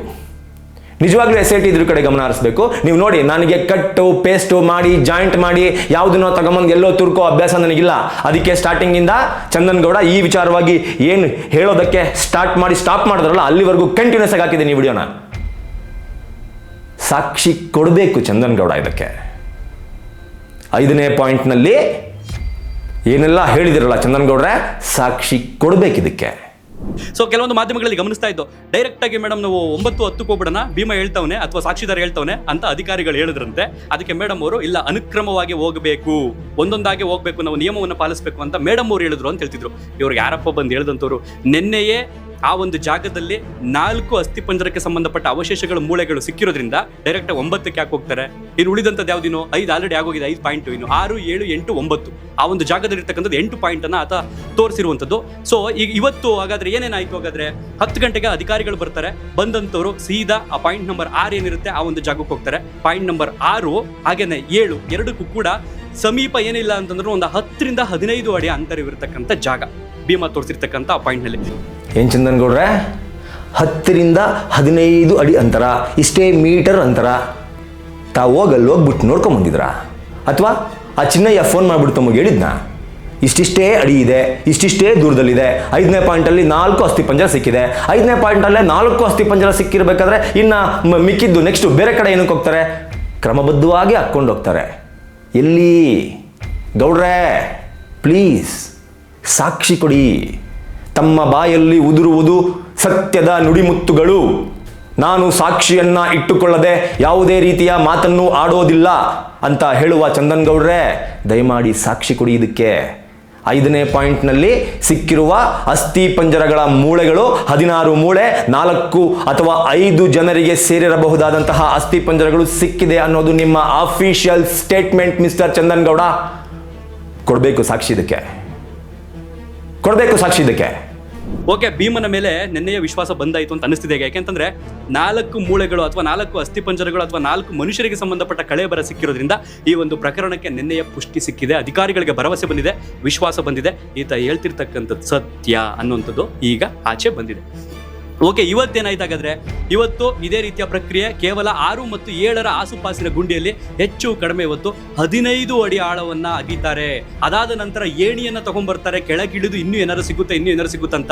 ಮಧ್ಯಾಹ್ನ 1 ಗಂಟೆ 12:30 ಸಂದರ್ಭಕ್ಕೆ 2 ಮೂಳೆಯ ಪೀಸ್ಗಳು ಸಿಕ್ಕಿರುವಂಥದ್ದು ಪತ್ತೆ ಆಗುತ್ತೆ. ಅದನ್ನ ಆ ಡಬ್ಬಕ್ಕೆ ಪ್ಲಾಸ್ಟಿಕ್ ಕವರ್ನಲ್ಲಿ ಹಾಕುವಂತಹ ಸಂದರ್ಭದಲ್ಲಿ ಇವತ್ತು ಹೇಗಾಗಿತ್ತು ಅಂತಂದ್ರೆ, ನಿನ್ನೆ ಸ್ವಲ್ಪ ದಟ್ಟವಾದ ಅರಣ್ಯ ಪ್ರದೇಶದಲ್ಲಿ ಸ್ವಲ್ಪ ದೂರ ಆಗಿದ್ರಿಂದ ಮಾಧ್ಯಮಗಳಿಗೆ ಕವರ್ ಮಾಡೋದಕ್ಕೆ ಆಗ್ತಿರ್ಲಿಲ್ಲ, ಗಮನಿಸೋದಕ್ಕೆ ಆಗ್ತಿರ್ಲಿಲ್ಲ. ಸೊ ಓವರ್ ಆಲ್ ಆಗಿ ಇವತ್ತು 2 ಮೂಳೆ ಪೀಸ್ ಸಿಕ್ಕಂಥದ್ದು ಮಧ್ಯಾಹ್ನ 1 ಗಂಟೆ ಒಳಗಡೆ, ಸಂಜೆ 5 ಗಂಟೆ ಒಳಗಡೆ ಸಿಕ್ಕಂಥದ್ದು. ಟೋಟಲ್ ಇವತ್ತು 12 ಮೂಳೆಯ ಪೀಸ್ಗಳು. ಅದರಲ್ಲೂ ತೊಡೆಭಾಗದ ಮೂಳೆ ತುಂಬ ಇಂಪಾರ್ಟೆಂಟು. DNA ಟೆಸ್ಟಿಗೆ ಬೇಕಾಗಿರ್ತಕ್ಕಂಥದ್ದು ಎದೆ ಮೂಳೆ ಅಂತ ಹೇಳ್ತೀವಲ್ಲ ಅದು, ಆ ಎದೆ ಚಕ್ಕೆ ಅಂತ ಹೇಳ್ತೀವಲ್ಲ ಅದು, ಕಾಲಿನ ಮೂಳೆ ಗಟ್ಟಿಯಾದಂಥದ್ದು. ಇನ್ನು ಹಲ್ಲು ಸಿಕ್ಕಿದ್ರೂ ತುಂಬ ಇಂಪಾರ್ಟೆಂಟ್ ಆಗುತ್ತೆ ಒಂದು DNA ಟೆಸ್ಟ್ ಪ್ರಕ್ರಿಯೆಗೆ. ಓವರಾಲ್ ಆಗಿ ಇವತ್ತು 12, ನೆನ್ನೆ ಸಿಕ್ಕಿರ್ತಕ್ಕಂಥದ್ದು 4ರಿಂದ 5. ಓವರಾಲ್ ಆಗಿ ಈ ಕ್ಷಣದವರೆಗೆ ಆ ಒಂದು ಉತ್ಖನನ ಕಾರ್ಯದಲ್ಲಿ ಸಿಕ್ಕಿರ್ತಕ್ಕಂಥದ್ದು 16ಕ್ಕೂ ಹೆಚ್ಚು ಮೂಳೆಗಳು. ಆ 16 ಮೂಳೆಗಳು ಒಂದೊಂದು ಮೂಳೆ ಒಬ್ಬೊಬ್ಬನಿಗೆ ಸಂಬಂಧಪಟ್ಟಿದ್ದ ಅಥವಾ 3-4 ಮೂಳೆ ಓರ್ವ ವ್ಯಕ್ತಿಗೆ ಸಂಬಂಧಪಟ್ಟಿದ್ದ. ಚಂದನ್ ಗೌಡ್ರೆ, ಎದೆ ಭಾಗದ ಮೂಳೆ, ತೊಡೆ ಭಾಗದ ಮೂಳೆ ನೋಡ್ತಾ ಇದ್ರೆ, ನಿಜವಾಗ್ಲೂ ವೀಕ್ಷಕರು ನೀವು ನೋಡ್ತಾ ಇದ್ರಲ್ಲ, ಇದನ್ನ ನೋಡ್ತಾ ಇದ್ರೆ ಈ ಮನುಷ್ಯಂಗೆ ಏನು ಹೇಳ್ಬೇಕು ಈ ಮನುಷ್ಯಂಗೆ? ಬಾಯಿ ಬಿಟ್ರೆ ಸಾಕ್ಷಿ ಕೊಡ್ರಿ, ಸಾಕ್ಷಿ ಕೊಡ್ರಿ, ಸಾಕ್ಷಿ ಕೊಡ್ರಿ, ಸಾಕ್ಷಿ ಇಲ್ದಲ್ಲ ಹೆಂಗ್ರಿ ನೀವು ಪ್ರಸಾರ ಮಾಡ್ತೀರಾ ಅಂತ ಊರವ್ರಿಗೆಲ್ಲ ಪ್ರಶ್ನೆ ಮಾಡೋಂಥ ಈ ಚಂದನ್ ಗೌಡ, ಏನ್ ಸಾಕ್ಷಿ ಕೊಟ್ಟಿದ್ಯಪ್ಪ ಇದಕ್ಕೆ ನೀನು? ಏನ್ ಸಾಕ್ಷಿ ಕೊಟ್ಟಿದ್ಯಾ? ಎದೆ ಭಾಗದ ಮೂಳೆ, ತೊಡೆ ಭಾಗದ ಮೂಳೆ, 16 ಮೂಳೆ, ಏಣಿ ತಗೊಂಡೋಗಿ 15 ಅಡಿ ಗುಂಡಿಯ ಆಳಕ್ಕೆ ಇಳಿದ್ರು. ಯಾವನ್ ಹೇಳಿದ್ದು? ಎಲ್ಲಿಂದ ಬಂತು ಮಾಹಿತಿ? SIT ಅವರು ನಿಜವಾಗ್ಲೂ ಇವನಿಗೆ ಮಾಹಿತಿ ಕೊಟ್ಟಿದ್ರಾ? ಪ್ರಣಬ್ ಮೊಹಂತಿ ಸರ್, ನೀವು ಇವನಿಗೆ ಮಾಹಿತಿ ಕೊಟ್ಟಿದ್ರಾ? ನಿಜವಾಗ್ಲೂ ಹೇಳ್ಬೇಕು ಮಾಹಿತಿ ಕೊಟ್ಟಿದ್ರೆ. ಮಾಹಿತಿ ಕೊಟ್ಟಿಲ್ಲ ಅಂತಂದ್ರೆ ಪಬ್ಲಿಕ್ನ ಈ ರೇಂಜಿಗೆ ಮಿಸ್ಲೀಡ್ ಮಾಡಿರುವಂತಹ ಚಂದನ್ ಗೌಡ್ರನ್ನ ಏನ್ ಮಾಡಬೇಕು ರೀ? ಮೀಟರ್ ಸಮೇತ, ಯಾವ ಭಾಗದ ಮೂಳೆ ಅನ್ನೋ ಸಮೇತ, ಎಷ್ಟು ಮೂಳೆ ಸಿಕ್ಕಿದೆ ಅನ್ನೋ ಕೌಂಟ್ನ ಸಮೇತ ಈ ವ್ಯಕ್ತಿ ವರದಿಯನ್ನ ಮಾಡ್ತಾರೆ ತಮ್ಮ ಚಾನಲ್ನಲ್ಲಿ. ಅದನ್ನೆಲ್ಲ ನೋಡಿಕೊಂಡು ನಾವು ಸುಮ್ಮನೆ ಇರಬೇಕು, ಏನು ಕೇಳಬಾರ್ದು. ಆಮೇಲೆ ಭೀಮಾ ಹೇಳ್ತಾ ಇರೋದು ಸತ್ಯ ಅಂತ ಗೊತ್ತಾಗುತ್ತೆ. ಏನು ಗೊತ್ತಾಯ್ತು? ಮಣ್ಣು. ಭೀಮಾ ಅರೆಸ್ಟ್ ಆದ್ಮೇಲೆ ಅದೇ ಭೀಮನನ್ನ ಕರ್ಕೊಂಬಂದ್ರಲ್ಲ ಅವರೆಲ್ಲ, ಭೀಮಾ ನಮ್ಮನ್ನ ಹಳ್ಳಕ್ಕೆ ತಳ್ಬಿಟ್ಟ ಅಂತ ಹೇಳಿದ್ರು. ಎಲ್ಲಾದ್ರೂ ವರದಿ ಮಾಡಿದಿರಾ? ಎಲ್ಲದಕ್ಕೂ ಮಾತೆತ್ತಿದ್ರೆ ಸಾಕ್ಷಿ ಸಾಕ್ಷಿ ಸಾಕ್ಷಿ ಅಂತ ಹೇಳುವಂತಹ ಚಂದನ್ ಗೌಡ ಇಲ್ಲಿವರೆಗೂ ಇಷ್ಟು ನೋಡಿದ್ರಲ್ಲ. ಪ್ರಣಬ್ ಮೊಹಂತಿ ಸರ್ ಅಷ್ಟು ಬೇಗ ಬಂದಿದ್ದು ಏನಕ್ಕೆ ಅನ್ನೋದಕ್ಕೆ ಸಾಕ್ಷಿ ಕೊಟ್ರಾ? ಸುಜಾತಾ ಭಟ್ ವಿಚಾರದಲ್ಲಿ ಏನೆಲ್ಲ ಆಯ್ತು ಅದನ್ನ ಇವರು ಕೂಡ ಹೇಳಿದ್ರು. ಅದಾದ್ಮೇಲೆ ಒಂದು ಕ್ಲಾರಿಫಿಕೇಶನ್ ವಿಡಿಯೋನು ಮಾಡಿದ್ದಾರೆ. ಬಟ್ ಆದ್ರೆ ಅವತ್ತಿನ ದಿನ ಸಾಕ್ಷಿ ಕೊಟ್ಟು ವಿಡಿಯೋ ಮಾಡಿದ್ರಾ? 5ನೇ ಪಾಯಿಂಟಲ್ಲಿ ಇಷ್ಟು ಮೂಳೆ ಸಿಕ್ತು ಅಂತ ಹೇಳ್ತಾರಲ್ಲ ಈ ಮನುಷ್ಯ, ಅದಕ್ಕೆ ಸಾಕ್ಷಿ ಕೊಟ್ಟಿದಾರಾ? ಚಿನ್ನಯ್ಯ ಹೇಳ್ತಾ ಇರೋದಲ್ಲ ಸತ್ಯ ಅಂತ ಅನಿಸ್ತಾ ಇದೆ ಅಂತ ಹೇಳ್ತಾ ಇರಲ್ಲ, ಅದಕ್ಕೆ ಸಾಕ್ಷಿ ಕೊಟ್ಟಿದಾರಾ? ಯಾವ್ದಕ್ಕೆ ಸಾಕ್ಷಿ ಕೊಟ್ಟಿದಾರ ಚಂದನ್ ಗೌಡ್ರೆ? ಯಾರೋ ಓರ್ವ ವ್ಯಕ್ತಿ ಸಮಾಜದಲ್ಲಿ ಒಂದು ಸಂಚಲನವನ್ನು ಸೃಷ್ಟಿ ಮಾಡುವಂತ ಹೇಳಿಕೆ ಕೊಟ್ಟಿಲ್ಲ, ಬದಲಿಗೆ ಸತ್ಯವನ್ನ ಹೇಳುವಂತ ಹೇಳಿಕೆ ಕೊಟ್ಟಿದ್ದಾನೆ. ಅವನಿಗೂ ರಕ್ಷಣೆ ಸಿಗ್ಲಿ, ಅಲ್ಲಿ ಸತ್ತಂತ ಎಷ್ಟೋ ಅಮಾಯಕ ಜೀವಗಳಿಗೆ ನ್ಯಾಯ ಸಿಗ್ಲಿ. ಒಂದು ಜಸ್ಟ್ ಇಮ್ಯಾಜಿನೇಷನ್ ಮಾಡ್ಕೊಳ್ಳಿ, ಸತ್ತಾಗ ಒಂದು ವಿಧಿವಿಧಾನ ಪ್ರಕ್ರಿಯೆ ಅಂತ ಹೇಳ್ತೀವಿ, ಅದನ್ನ ಅವ್ರ ಫ್ಯಾಮಿಲಿಯವ್ರು ಮಾಡಬೇಕು ಅನ್ನೋಂಥದ್ದು ಒಂದು ನಮ್ಮ ಸಂಪ್ರದಾಯ. ತಗೊಂಡೋಗಿ ಊತ ಹಾಕಿ ಮಣ್ಣು ಮಾಡಿ ಆ ಮೂಳೆಗಳು ಈ ಕ್ಷಣದವರೆಗೆ ಅಲ್ಲಿ ಸಿಕ್ಕಿದವಲ್ಲ, ಅವೆಷ್ಟು ನರಳಾಡಿರಲ್ಲ, ಆತ್ಮಗಳು ಎಷ್ಟು ನೊಂದಿರಲ್ಲ. ಏನಂದ್ರೆ ಸಮಾಜವನ್ನ ದಾರಿ ತಪ್ಪಿಸುವಂತಹ ಸ್ಟೇಟ್ಮೆಂಟ್ ಅನ್ನ ಚಿನ್ನಯ್ಯ ಕೊಟ್ಟಿಲ್ಲ, ಸತ್ಯದ ಹೇಳಿಕೆಯನ್ನ ಕೊಟ್ಟಿದ್ದಾನೆ. ಅಂತಹ ಚಿನ್ನಯ್ಯನಿಗೆ ರಕ್ಷಣೆ ಸಿಗಲಿ. ಹೆಂಗ್ ಡಿಕ್ಲೇರ್ ಮಾಡಿದ್ರಿ ನೀವು? ಇನ್ನು ಇನ್ವೆಸ್ಟಿಗೇಷನ್ ಮುಗ್ದಿಲ್ಲ, ಇನ್ನು ಇನ್ವೆಸ್ಟಿಗೇಷನ್ ಆನ್ ಗೋಯಿಂಗ್ ಹೋಗ್ತಾ ಇದೆ. ಇನ್ನು ಇನ್ವೆಸ್ಟಿಗೇಷನ್ ಯಾರ್ಯಾರೆಲ್ಲ ಇದ್ದಾರೆ ಅನ್ನೋದು ಒಂದೊಂದೇ ನಿಧಾನಕ್ಕೆ ಹೊರಗಡೆ ಬರ್ತಾ ಇದೆ. ಹಂಗಿದ್ದಾಗ ಜುಲೈ 31ನೇ ತಾರೀಕು ಅಪ್ಲೋಡ್ ಮಾಡಿದಂತಹ ನಿಮ್ಮ ವಿಡಿಯೋದಲ್ಲಿ ಈ ಚಿನ್ನಯ್ಯ ಸತ್ಯಾನೇ ಹೇಳ್ತಾ ಇದ್ದಾನೆ ಅಂತ ಡಿಕ್ಲರೇಷನ್ ಹೆಂಗ್ ಕೊಟ್ರಿ ಮಿಸ್ಟರ್ ಚಂದನ್ ಗೌಡ? ಡಿಕ್ಲರೇಷನ್ನ ಹೆಂಗೆ ಕೊಟ್ರಿ? ಹೇಳಬೇಕು. ಸತ್ಯಾನೇ ಹೇಳ್ತಾ ಇದ್ದಾನೆ ಚಿನ್ನಯ್ಯ ಅನ್ನುವ ಡಿಕ್ಲರೇಷನ್ ಅನ್ನ ಚಂದನ್ ಗೌಡ ಕೊಡೋದಕ್ಕೆ ಚಂದನ್ ಗೌಡನ ಹತ್ರ ಏನಿದೆ ಸಾಕ್ಷಿ? ಇನ್ನು ಕೆಲವರಿಗೆ ಅನುಮಾನ ಇದೆ, ಈಗ ಸಿಕ್ಕಾಯ್ತಲ್ಲ ಮುಂದಿನ ಪ್ರಕ್ರಿಯೆ ಏನು ಅಂತ. ಸೊ ಸಾಕಷ್ಟು ಹಿಂದಿನ ವಿಡಿಯೋಗಳಲ್ಲಿ ನಿಮಗೆ ಎಕ್ಸ್ಪ್ಲೈನ್ ಮಾಡಿದ್ದೀನಿ, ಯಾರ್ಯಾರನ್ನ ನೇಮಕ ಮಾಡ್ತಾರೆ ಇದಕ್ಕೆ ಸಂಬಂಧಪಟ್ಟಂಗೆ. ಬದುಕಿರ್ತಕ್ಕಂಥ ಅಥವಾ ಮುಂದೆ ಬಂದಿರತಕ್ಕಂಥ ಓರ್ವ ಸಾಕ್ಷಿ ಅಂತಂದರೆ ಅನನ್ಯ ಭಟ್ ಅನ್ನೋಂಥ ಹೆಣ್ಮಗಳ ತಾಯಿ ಸುಜಾತ ಭಟ್ ಅನ್ನೋಂಥ ಆ ತಾಯಿ ಮುಂದೆ ಬಂದಿರತಕ್ಕಂಥದ್ದು. ಅವ್ರದ್ದೊಂದು DNA ಟೆಸ್ಟ್ ಆಗುತ್ತೆ. ಇಲ್ಲಿ ಸಿಗುವಂಥ 12 ಆಗ್ಬೋದು, 13 ಆಗ್ಬೋದು, ಈಗ 16 ಅಂತ ಇರೋದಲ್ಲ. ಸೊ ಅವನ್ನು ಕೂಡ ಹೊಂದಾಣಿಕೆ ಮಾಡ್ತಾರೆ. ಅದ್ರಲ್ಲಿ ಯಾವುದಾದ್ರೂ ಒಂದು ಹೊಂದಾಣಿಕೆ ಆಯಿತು ಅಂತಂದರೆ ಬಹುಶಃ ಆ ತಾಯಿ ಪಡ್ತಿರ್ತಕ್ಕಂಥ ಸಂಕಟಕ್ಕೆ ಮುಕ್ತಿ ಸಿಗ್ಬೋದು ಅಂತ ಅನ್ನಿಸ್ತಾ ಇದೆ. ಓಕೆ, ಇದಿಷ್ಟು ಇವತ್ತು ನಡೆದಂತಹ ಉತ್ಖನನ ಕಾರ್ಯ ಅಥವಾ ನೆಲ ಬಗೆಯುವಂಥ ಕಾರ್ಯ ಅಥವಾ ಸಮಾಧಿ ಅಗೆಯುವಂತಹ ಪ್ರಕ್ರಿಯೆಯಲ್ಲಿ ಕಂಡು ಬಂದಂತಹ ಒಂದಷ್ಟು ಮಾಹಿತಿ ಇರುವಂಥದ್ದನ್ನು ನಿಮ್ಮ ಹತ್ರ ಮುಕ್ತವಾಗಿ ಹಂಚ್ಕೊಂಡಿದ್ದೀನಿ. ಬಟ್ ಸುಳ್ಳು ಹೇಳೋದಾಗೆ ನೆನ್ನೆನೇ ಹೇಳ್ಬಿಡ್ತಿದೆ ಅದು ಸಿಕ್ತಂತೆ ಇದು ಸಿಕ್ತತೆ ಅಂತ. ಬಟ್ ಉನ್ನತ ಮೂಲದ ಮಾಹಿತಿ, ಒಂದಷ್ಟು ಗೌಪ್ಯ ಮಾಹಿತಿ ಬಂದಿರತಕ್ಕಂಥ ಪ್ರಕಾರ ನೆನ್ನೆ 4ರಿಂದ 5 ಸಿಕ್ಕಿದ್ದಾವೆ, ಕೆಲವರು 6 ಅಂತಿದ್ದಾರೆ, ಗೊತ್ತಿಲ್ಲ. ಒಟ್ನಲ್ಲಿ ನೆನ್ನೆ ಸಿಕ್ಕಿರೋಂಥದ್ದು ಸತ್ಯ. ಇಷ್ಟೇ. ಎಷ್ಟು ಸಿಕ್ಕಾಯ್ತೋ ಬೇಡ್ರಿ, ನೆನ್ನೆ ಸಿಕ್ಕಿರೋದಂತೂ ಸತ್ಯ ಅಷ್ಟೇ. ಓಕೆ, ನೋಡಿದ್ರಲ್ಲ ಏನು ಕ್ಲೈಮು? ಸುಜಾತ ಭಟ್ ಅವ್ರು ಬಂದು ಕಂಪ್ಲೇಂಟ್ ಕೊಟ್ಟು ಅನನ್ಯ ಭಟ್ ವಿಚಾರದಲ್ಲಿ ಹೇಳಿದ್ದೆಲ್ಲವೂ ಕೂಡ ಸತ್ಯ ಅಂತ ಈ ವ್ಯಕ್ತಿ ಜುಲೈ 31ನೇ ತಾರೀಕು ಕ್ಲೈಮ್ ಮಾಡಿರೋದು. ಯಾವ ಸಾಕ್ಷಿ ಇಟ್ಕೊಂಡು ಕ್ಲೈಮ್ ಮಾಡಿದ್ರಿ? ಏನಿತ್ತು ಸಾಕ್ಷಿ? ಸುಜಾತ ಭಟ್ ನಿಮಗೇನು ಸಾಕ್ಷಿ ಕೊಟ್ಟಿದ್ರು? ಅನನ್ಯ ಭಟ್ ತನ್ನ ಮಗಳು ಅನನ್ಯ ಭಟ್ಗೆ ಇಷ್ಟೆಲ್ಲ ಆಗಿದೆ ಅನ್ನೋದನ್ನ ಅವತ್ತು ಕ್ಲಾರಿಫಿಕೇಶನ್ ಕೊಟ್ಟಾಗಿದೆ. ಇವಾಗ ಅದ್ರ ಬಗ್ಗೆ ಚರ್ಚೆ ಮಾಡೋದು ಬೇಡ. ಬಟ್ ಅವತ್ತು ವಿಡಿಯೋ ಅಪ್ಲೋಡ್ ಮಾಡಿದಾಗ ಸುಜಾತ ಭಟ್ ಪರವಾಗಿ ಮಾತನಾಡೋದಕ್ಕೆ ತಮ್ಮ ಹತ್ರ ಏನಿತ್ತು ಸಾಕ್ಷಿ? ಅದ್ರ ಜೊತೆಗೆ ಎಷ್ಟು ಸಿಕ್ಕಿದೆ, ಫಸ್ಟ್ ಸಿಕ್ಕಿದೆ ಗೊತ್ತಿಲ್ಲ, ಒಟ್ಟಲ್ಲಿ ಸಿಕ್ಕಿರೋದಂತೂ ಸತ್ಯ. ಹೆಂಗೆ ಎಮೋಷನಲ್ ಕಾರ್ಡ್ ಪ್ಲೇ ಮಾಡ್ತೀರಾ? ಎಮೋಷನಲ್ ಕಾರ್ಡು ಧರ್ಮಸ್ಥಳದ ವಿಚಾರದಲ್ಲಿ ಯಾರ್ಯಾರೋ ಬಂದು ಸುಳ್ಳನ್ನ ಹೇಳ್ಕೊಂಡು ಕ್ಯಾಮ್ರಾ ಮುಂದೆ ಪುಂಖಾನುಪುಂಖವಾಗಿ ಪುಂಗ್ಬಿಟ್ರು. ತಾವುಗಳು ಎಮೋಷನಲ್ ಪ್ಲೇ ಕಾರ್ಡನ್ನು ಪ್ಲೇ ಮಾಡಿಕೊಂಡು ಜುಲೈ 31ನೇ ತಾರೀಕಿಗೆ ಈ ವಿಡಿಯೋನ ಅಪ್ಲೋಡ್ ಮಾಡಿದ್ದೀರಾ. ಏನಿತ್ತು ಸುಜಾತ ಭಟ್ ತನ್ನ ಮಗಳಿಗೆ ಆದಂತಹ ಅನ್ಯಾಯದ ಸಲುವಾಗಿ ಕೊಟ್ಟಂತಹ ಸ್ಟೇಟ್ಮೆಂಟ್ಗೆ ಚಂದನ್ ಗೌಡ ಬಳಿ ಸಾಕ್ಷಿ? ಯಾವ ಆಧಾರದ ಮೇಲೆ ಆ ಒಂದು ವಿಡಿಯೋವನ್ನ ತಾವು ಅಪ್ಲೋಡ್ ಮಾಡಿದ್ರಿ? ಸಾಕ್ಷಿ ಏನಿತ್ತು? ಬಾಯಿ ಮಾತಲ್ಲಿ ಹೇಳಿರೋದನ್ನ ಬಿಟ್ಬಿಟ್ಟು ಸಾಕ್ಷಿ ಏನಿತ್ತು? ನಾನು ಅದನ್ನೇ ಅಲ್ವಾ ಮಾಡಿದ್ದು. ಸುಮಂತ್ ಗೌಡ ಬಾಯಿ ಮಾತಲ್ಲಿ ಹೇಳಿದ್ದನ್ನೇ ನಾನು ಪ್ರಸಾರ ಮಾಡಿದ್ದು. ಆದರೆ ನಾನು ಪ್ರಸಾರ ಮಾಡಬೇಕಾದ್ರೆ ನನ್ನ ಚಾನಲ್ನಲ್ಲಿ ಸಾಕ್ಷಿ ಬೇಕಂತೆ. ಅದೇ ಚಂದನ್ ಗೌಡ ಪ್ರಸಾರ ಮಾಡಬೇಕಾದ್ರೆ ಚಂದನ್ ಗೌಡ ಚಾನಲಲ್ಲಿ ಸಾಕ್ಷಿ ಅವಶ್ಯಕತೆ ಇಲ್ಲಪ್ಪ. ಸಾಕ್ಷಿ ಅವಶ್ಯಕತೆ ಇಲ್ಲ. ಯಾಕೆ ಹೇಳಿ? ಜೈ ಜೈ ಅನ್ನೋರು ಇದಾರಲ್ಲ ಅಲ್ಲಿ ಅವ್ರ ಚಾನಲಲ್ಲಿ, ಹೇಳಿದ್ದಕ್ಕೆಲ್ಲ ಜೈ ಜೈ ಜೈ ಅನ್ನೋರು ಇರಬೇಕಾದ್ರೆ ಅವ್ರಿಗೆ ಸಾಕ್ಷಿ ಬೇಡ, ಜೈಕಾರ ಸಾಕು ಅಲ್ವಾ? ಶೀತ ಆಗಿರಲ್ಲ, ಏನೂ ಆಗಿರಲ್ಲ, ಅಲ್ಲಿ ಇರುತ್ತೆ. ಅದಾದ ನಂತರ 13 ಐತೆ ನೋಡಿ, ಅದಂತೂ ಅದು ಒಂಥರ ಸೆಂಡ್ ಆಫ್ ಪಾರ್ಟಿ ಅದು ಎಲ್ಲರಿಗೂ. ಓಕೆ, ಧನ್ಯವಾದ ಇಷ್ಟೊತ್ತು ಈ ವಿಡಿಯೋವನ್ನು ತಾಳ್ಮೆಯಿಂದ ನೋಡಿದ್ದಕ್ಕೆ. Thank you so much. Yes, ಈ ಕಂಪ್ಲೀಟ್ ವಿಡಿಯೋದಲ್ಲಿ ಚಂದನ್ ಗೌಡ ಹೇಳಿರುವಂತಹ ಒಂದೇ ಒಂದು ಸತ್ಯ ಅಂದರೆ ಇದೇ ಮೋಸ್ಟ್ಲಿ ನನ್ನ ಪ್ರಕಾರ. 13ನೇ ಪಾಯಿಂಟ್ ಇದೆಯಲ್ಲ ಐತೆ ಸೆಂಡ್ ಆಫ್. ಎಸ್, 13ನೇ ಪಾಯಿಂಟ್ ಆದಮೇಲೆ ಎಲ್ರಿಗೂ ಸೆಂಡ್ ಆಫ್ ಕೊಟ್ಟಿದ್ದು SIT.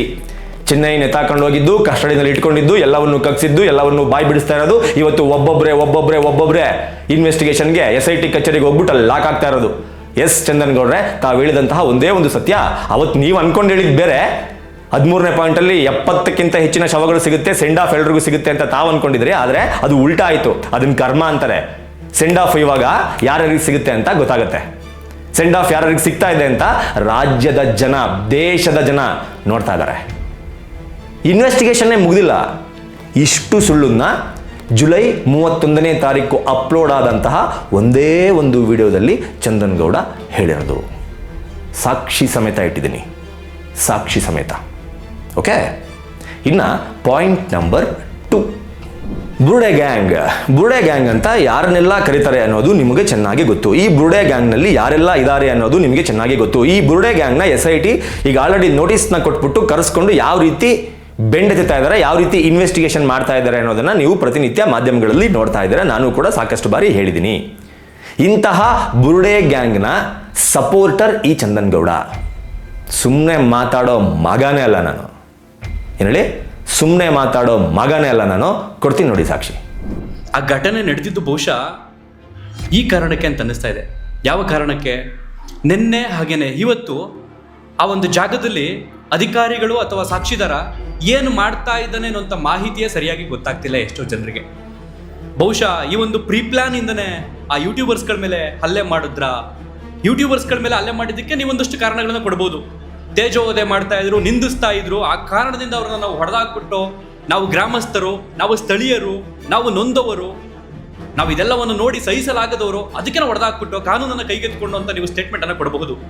ಅವ್ರ ಕ್ಯಾಮ್ರಾಮನ್ಗಳೇನು ಮಾಡಿದ್ರು? ಅವ್ರುಗಳು ಹೊಡೆದ್ರಲ್ಲ. ನನಗೆ ಇವಾಗ ಅನ್ನಿಸ್ತಿದೆ, ಯಾಕೆ ನೀವು ಅವರನ್ನು ಹೊಡೆದ್ರಿ? ಅವರನ್ನು ಹೊಡೆಯುವುದರ ಜೊತೆಗೆ ಒಂದು ಸಾಮಗ್ರಿ, ಒಂದು ಟೆಕ್ನಿಕಲ್ ಉಪಕರಣ ಆಗಿರುವಂತಹ ಕ್ಯಾಮರಾವನ್ನು ಕಿಚ್ಚು ಹಾಕ್ತೀರಾ ನೀವು ಅಂತಂದ್ರೆ, ಪೀಸ್ ಮಾಡ್ತೀರಾ ಅಂತಂದ್ರೆ, ಐ ಥಿಂಕ್ ಪಕ್ಕಾ ಇದು ಈ ರೀತಿಯ ಸುದ್ದಿಗಳನ್ನು ಇವರು ಯಾವ ಕಾರಣಕ್ಕೂ ಮಾಡಲೇಬಾರದು. ಇಲ್ಲಿ ಏನು ನಡೀತಾ ಇದೆ ಎನ್ನುವಂತಹ ವಿಚಾರವನ್ನ ಸಮಾಜದ ಮುಂದೆ ಇಡಲೇಬಾರದು ಎನ್ನುವ ಹುನ್ನಾರದಿಂದಲೇ ಈ ಒಂದು ಕೃತ್ಯ ನಡೆದಿದೆ ಅಂತ ನನಗೆ ಅನ್ನಿಸ್ತಾ ಇದೆ. ಈಗ ಯಾಕೆ ಹೊಡೆದಿದ್ದ ಅವತ್ತು ಯೂಟ್ಯೂಬರ್ಸ್ಗೆ? ಈ ಯೂಟ್ಯೂಬರ್ಸ್ಗೆ ಸಂಬಂಧಪಟ್ಟಂಗೆ ಆ ಯೂಟ್ಯೂಬರ್ಸ್ಗೆ, ಬುರುಡೆ ಗ್ಯಾಂಗ್ನ ಯೂಟ್ಯೂಬರ್ಸ್ಗೆ ಸಪೋರ್ಟ್ ಮಾಡಿಕೊಂಡು ಮಾತನಾಡಿರುವಂತಹ ವಿಡಿಯೋ ಇದು. ಇದ್ರ ಡಿಸ್ಕ್ರಿಪ್ಷನ್ನ ಕೂಡ ನಾನು ಲಿಂಕಲ್ಲಿ ಹಾಕಿದ್ದೀನಿ, ಹೋಗಿ ನೋಡಿ. ಅವತ್ತು ಅಲ್ಲಿ ಆ ಯೂಟ್ಯೂಬರ್ಸ್ಗೆ ಹೊಡೆದಿದ್ದು ಡಿ ಗ್ಯಾಂಗ್ ಆಟೋದಲ್ಲಿ ಅತ್ಯಾಚಾರ ಆಗುತ್ತೆ, ದರೋಡೆ ಆಗುತ್ತೆ, ಕಿಡ್ನ್ಯಾಪ್ ಆಗುತ್ತೆ, ಈ ರೀತಿಯ ಅಲಿಗೇಷನ್ ಅನ್ನ ವಿತೌಟ್ ಪ್ರೂಫ್ ಪ್ರಸಾರ ಮಾಡಿದಂತಹ ಅಭಿ, ಯುನೈಟೆಡ್ ಮೀಡಿಯಾ ಅಭಿ ಮೇಲೆ ಹಲ್ಲೆ ಆಗಿತ್ತು. ಅದನ್ನ ಮಾಡಿದವರು ಧರ್ಮಸ್ಥಳ ಗ್ರಾಮಸ್ಥರು. ಇನ್ನು ಎರಡನೇದಾಗಿ ಕುಡ್ಲಾ ರ್ಯಾಂಪೇಜ್ನ ಅಜಯ್. ಈ ಅಜಯ್ ಬಾಯಿಗೆ ಬಂದಂಗೆ ಮಾತನಾಡಿದ್ದನ್ನ ಎಲ್ಲರೂ ಕೂಡ ನೋಡಿದಿರ. ಧರ್ಮಸ್ಥಳದ ವಿಚಾರದಲ್ಲಿ ಏನೆಲ್ಲ ಹೇಳಿದ್ದಾನೆ ಅನ್ನೋದನ್ನು ಎಲ್ಲರೂ ಕೂಡ ನೋಡಿದಿರ. ಸಾಕಷ್ಟು ಬಾರಿ ಆತನಿಗೆ ವಾರ್ನಿಂಗ್ ಅನ್ನ ಕೊಟ್ಟಿದ್ರು ಧರ್ಮಸ್ಥಳ ಗ್ರಾಮಸ್ಥರು. ಅದನ್ನ ಕೇಳಿಸಿಕೊಳ್ಳುವ ತಾಳ್ಮೆ ಆತನಿಗೆ ಇವತ್ತು ಕೂಡ ಇಲ್ಲ, ಬಿಟಾಕಿ. ಆದ್ರೆ ಒಂದೊಂದು ಬಂದಿದ್ಯಾ ಮಾತು ಇವ್ರುಗಳ ಬಾಯಲ್ಲಿ, ಒಂದೊಂದು ಬಂದಿದ್ಯಾ ಅಪಪ್ರಚಾರ ಧರ್ಮಸ್ಥಳದ ಕೇಸ್ನ ವಿಚಾರದಲ್ಲಿ. ಅದಕ್ಕೆ ಗ್ರಾಮಸ್ಥರು ಬಂದು ಕೇಳಿದ್ರು, ಮಾತಿನ ಚಕಮಕಿ ಆಯ್ತು, ಅದಕ್ಕೆ ಹೊಡೆದ್ರು. ಓಕೆ, ಅವರೇನೋ ರಿಪೋರ್ಟ್ ಮಾಡಿದ್ರು, ಅದಕ್ಕೆ ಹೊಡೆದ್ರಿ, ಕ್ಯಾಮ್ರಾಮನ್ಗೆ ಯಾಕೆ ಹೊಡೆದ್ರಿ ಅಂತ ಕೇಳ್ತೀರಾ? ಆ ರಿಪೋರ್ಟ್ ಮಾಡ್ತಾ ಇರ್ಬೇಕಾದ್ರೆ ಸೆರೆ ಹಿಡಿಯುವಂತಹ ಕ್ಯಾಮ್ರಾಮನ್ಗೆ ಗೊತ್ತಿರ್ಲಿಲ್ವಾ ಇಷ್ಟು ದಿನದಿಂದ ಇವ್ರು ಹೇಳ್ಕೊಂಡ್ ಬರ್ತಾರ ಸುಳ್ಳು ಅಂತ? ಕ್ಯಾಮ್ರಾಮನ್ ಇವರೆಲ್ಲ ಮೀಟಿಂಗ್ ಮಾಡ್ಕೊಂಡು ಕೂತಿರ್ತಾರಲ್ಲ, ಅವಾಗ ಕ್ಯಾಮ್ರಾಮನ್ ಜೊತೆಲಿರಲ್ವಾ? ಸುಳ್ಳು ಹೇಳ್ತಾ ಇದಾರೆ ಅಂತ ಗೊತ್ತಾದ್ರೂ ಕೂಡ ಅಂಥವ್ರ ಜೊತೆಗೆ ಯಾಕೆ ಆ ಕ್ಯಾಮ್ರಾಮನ್ ಕೆಲಸ ಮಾಡಬೇಕಾಗಿತ್ತು? ಬಿಟ್ಟೋಗ್ಬೇಕಾಗಿತ್ತು. ಇದ್ದಿದ್ದಕ್ಕೆ ಅವತ್ತು ಧರ್ಮಸ್ಥಳ ಗ್ರಾಮಸ್ಥರು ಬಂದು ಹಲ್ಲೆ ಮಾಡಿರೋದು. ಹಂಗನ್ಬಿಟ್ಟು ನಾನು ಹಲ್ಲೆ ಮಾಡಿರೋದನ್ನ ಸಮರ್ಥನೆ ಮಾಡ್ಕೋತಾ ಇಲ್ಲ. ಹಲ್ಲೆ ಮಾಡಿರೋದು ತಪ್ಪೆ, ಕಾನೂನಿನ ಪ್ರಕಾರ ಹೋರಾಟ ಮಾಡಬೇಕಾಗಿತ್ತು. ಆದ್ರೆ ತಾವು ಆ ಯೂಟ್ಯೂಬರ್ಸ್ನ ಸಪೋರ್ಟ್ ಮಾಡ್ಕೊಂಡು ಮಾತಾಡ್ತಿರಲ್ಲ, ನಾಚಿಕೆ ಆಗಲ್ವಾ? ನಿಮ್ಮೂರಿಗೆ ಬಂದು ನಿಮ್ಮೂರಿನ ಇರುವಂತಹ ಯಾವುದೋ ವ್ಯಕ್ತಿ ಮೇಲೆ ಅಥವಾ ನಿಮ್ಮೂರಿನ ಮೇಲೆ ಈ ಊರು ಸರಿ ಇಲ್ಲ, ಈ ಊರಿನ ಆಟೋದವ್ರು ಸರಿ ಇಲ್ಲ, ಈ ಊರವರೆಲ್ಲ ರೇಪಿಸ್ಟ್ಗಳು, ಈ ಊರಲ್ಲಿರುವ ಆಟೋಗಳೆಲ್ಲ ರೇಪಿಸ್ಟ್ಗಳು, ಈ ಊರಲ್ಲಿರುವ ಆಟೋಗಳಲ್ಲಿ ಹೋದ್ರೆ ದರೋಡೆ ಮಾಡ್ತಾರೆ, ಚಿನ್ನ ಕದೀತಾರೆ, ಮೊಬೈಲ್ ಕದೀತಾರೆ ಅಂತಂದ್ರೆ ನಿಮ್ಮೂರಿನ ಆಟೋದವರು, ನಿಮ್ಮ ಊರಿನ ಜನ, ಚಂದನ್ ಗೌಡ್ರೆ ಸುಮ್ಮನೆ ಇರ್ತಾರಾ? ಅಥವಾ ಕರೆದ್ಬಿಟ್ಟು ಅಯ್ಯೋ ಚಿನ್ನ ಏನು ಚೆನ್ನಾಗಿ ನಮ್ಮ ಊರಿಗೆ ಬೈದಿದ್ಯೋ, ಏನು ಚೆನ್ನಾಗಿ ನಮ್ಮ ಮೇಲೆ ಆಪಾದನೆ ಮಾಡಿದ್ಯೋ ಅಂತ ಮುತ್ಕೊಡ್ತಾರಾ? ದಂಡಂ ದಶಗುಣಂ ಅವತ್ತಲ್ಲಾಗಿರೋದು ಅದನ್ನೇ. ಆದರೆ ತಾವು ಅದನ್ನ ಸಪೋರ್ಟ್, ಯಾವ ಆ್ಯಂಗಲ್ನಲ್ಲಿ ಸಪೋರ್ಟ್ ಮಾಡಿದ್ದೀರಾ? SIT ತನಿಖೆಲಿದ್ದಾನೆ ಅಭಿ, ಯುನೈಟೆಡ್ ಮೀಡಿಯಾ ಅಭಿ, ನಿಮ್ಮ ಮಾಜಿ ಎಡಿಟರ್, ನಿಮ್ಮ ಮಾಜಿ ಕ್ಯಾಮ್ರಾಮನ್, ನಿಮಗೆ ಪ್ರತಿನಿತ್ಯ ಧರ್ಮಸ್ಥಳದಿಂದ ಫುಟೇಜ್ ಕಳಿಸ್ತಾ ಇದ್ನಲ್ಲ, ಅದೇ ಫುಟೇಜ್ನ ಯೂಸ್ ಮಾಡಿಕೊಂಡು ವಿಡಿಯೋಸ್ನ ಮಾಡ್ತಾ ಇದ್ರಲ್ಲ, ಅದೇ ಅಭಿ SITಲಿದ್ದಾನೆ. ಬರುತ್ತೆ ಎಲ್ಲ ಸತ್ಯ ಹೊರಗಡೆ. ಇವತ್ತೇನಾಯ್ತು ಹಾಗಾದ್ರೆ? ಅಧಿಕಾರಿಗಳು ಇವತ್ತು ಬೆಳಗ್ಗೆನೆ ಬಂದ್ರು. ಯಾವ ಅಧಿಕಾರಿಗಳು ಇಷ್ಟು ದಿನ ಉತ್ಖನನ ಕಾರ್ಯಕ್ಕೆ ಬರ್ತಿರೋ ಅವರೆಲ್ಲರೂ ಕೂಡ ಬಂದಿದ್ರು. ಬಂದಂತವರು ಈ ಹಿಂದೆ ಅನಾಮಿಕ ವ್ಯಕ್ತಿ ಅಥವಾ ಸಾಕ್ಷಿದಾರ ಏನು FIR ಪ್ರತಿಯಲ್ಲಿ ಕಂಪ್ಲೇಂಟ್ ಕೊಟ್ಟಿರ್ತಾನಲ್ಲ, ಈ ರೀತಿ ಒಂದು 12 ವರ್ಷದ ಸ್ಕೂಲ್ ಮಗುವನ್ನ ಬ್ಯಾಗ್ ಸಮೇತ ಈ ರೀತಿ ಊತಾಕಿದೆ ಅಂತ ಹೇಳಿರ್ತಾನಲ್ಲ, ಪೆಟ್ರೋಲ್ ಬಂಕ್ ಅಂತ, ಕಲ್ಲೇರಿ ಪೆಟ್ರೋಲ್ ಬಂಕ್ ಅಂತ, ಆ ಒಂದು ಅರಣ್ಯ ಪ್ರದೇಶದ ಆಸುಪಾಸ್ನಲ್ಲಿ ಹೋಗಿ ಇವತ್ತು ಅಧಿಕಾರಿಗಳು ಉತ್ಖನನ ಕಾರ್ಯ ಮಾಡ್ತಿದ್ದಾರಾ ಅಥವಾ ಸ್ಥಳ ಮಹಜರು ಪ್ರಕ್ರಿಯೆ ಮಾಡ್ತಿದ್ದಾರಾ ಅಥವಾ ಪಾಯಿಂಟ್ಗಳನ್ನ ಗುರುತಿಸ್ತಿದ್ದಾರಾ ಗೊತ್ತಿಲ್ಲ ಅಂತ ಯಾಕೆ ಹೇಳ್ತಾ ಇದೀನಿ ಹೇಳಿ? ಇವತ್ತು ಅಲ್ಲಿ ಸತ್ಯವನ್ನು ತೋರ್ಬೇಕಾದಂಥ ಎಷ್ಟೋ ಯೂಟ್ಯೂಬರ್ಸ್ಗಳು ಇವತ್ತು ಆಸ್ಪತ್ರೆಯಲ್ಲಿ ಮಲಗಿದ್ದಾರೆ. ಎಷ್ಟೋ ಯೂಟ್ಯೂಬರ್ಸ್ಗಳು ಇವತ್ತು ವಾಪಸ್ ಊರಿಗೆ ಹೋಗಿದ್ದಾರೆ. ಅವರನ್ನು ಕುಗ್ಸುವಂತಹ ಕೆಲಸವನ್ನು ನೀವು ಮಾಡಿದ್ರಿ. ನಿಮ್ಗಳಿಗೆ ಸಾಕಷ್ಟು ಅವಕಾಶಗಳಿತ್ತು. ಅವರನ್ನ ಈ ರೀತಿ ಕುಗ್ಸೋದಲ್ಲ, ನ್ಯಾಯಾಂಗ ವ್ಯವಸ್ಥೆಯಲ್ಲಿ, ಕಾನೂನಿನ ಸಮರದಲ್ಲಿ ಅವರನ್ನು ನೀವು ಕುಗ್ಗಿಸ್ಬೋದಿತ್ತು ಅಥವಾ ಕೂರಿಸ್ಬೋದಿತ್ತು. ಬದಲಿಗೆ ನೀವು ಕಾನೂನನ್ನು ಕೈಗೆತ್ಕೊಂಡ್ರಿ. ಯಾವ್ದು ಸತ್ಯ ಚಂದನ್ ಗೌಡ್ರೆ? ಇದೇ ಚಾನಲ್ನಲ್ಲಿ ವಿತ್ ಸ್ಕ್ರೀನ್ ಶಾಟ್ ಆಗ್ತಾ ಇದ್ದೀನಿ, ನೋಡ್ಕೊಳ್ಳಿ. ಬುರುಡೆ ಚಿನ್ನಯ್ಯನ ವಿಷಯ ಕಂಪ್ಲೀಟ್ ಆಗಿ ಇದೇ ಚಾನಲ್ಗಳಲ್ಲಿ ಪ್ರಸಾರ ಮಾಡಿದ್ರು. ಸತ್ಯನಾ? ಮೂಳೆಗಳು ಸಿಕ್ತು, 12 ಮೂಳೆಗಳು ಸಿಕ್ತು, 16 ಮೂಳೆಗಳು ಸಿಕ್ತು, ರಾಶಿ ಮೂಳೆಗಳು ಸಿಕ್ತು ಅಂತ ವರದಿ ಮಾಡಿದ್ರು. ಆ ವರದಿ ಸತ್ಯನಾ? ಅಥವಾ ವೀರೇಂದ್ರ ಹೆಗಡೆ ಫ್ಯಾಮಿಲಿ ಅವರೇ ಇದನ್ನೆಲ್ಲ ಮಾಡ್ತಾ ಇದ್ದಾರೆ ಅನ್ನೋ ಅಲಿಗೇಷನ್ ಅನ್ನ ಮಾಡಿದ್ರು. ಆ ವರದಿ ಸತ್ಯನಾ? ಅಥವಾ ಅನನ್ಯ ಭಟ್ ವಿಚಾರದಲ್ಲಿ ಸುಜಾತಾ ಭಟ್ ಹೇಳಿದಂತಹ ಇಂಟರ್ವ್ಯೂಗಳನ್ನ ಈ ಎರಡೂ ಚಾನಲ್ನಲ್ಲಿ ಮಾಡಿದ್ರು. Kudla rampage and united media, ಅದು ಸತ್ಯನಾ? ಅಥವಾ ಇದೇ ಕುಡ್ಲಾ ರ್ಯಾಂಪೇಜ್ನ ಈ ಅಜಯ್ ಟಿವಿ ವಿಕ್ರಮದ ಒಬ್ಬ ಮುಸಲ್ಮಾನ್ ಹೆಣ್ಣು ಮಗಳು ಮುಮ್ತಾಜ್ ಅವಳನ್ನು ವೇಶ್ಯೆ ಅಂದಿದ್ದ. ಅದು ಸತ್ಯನಾ?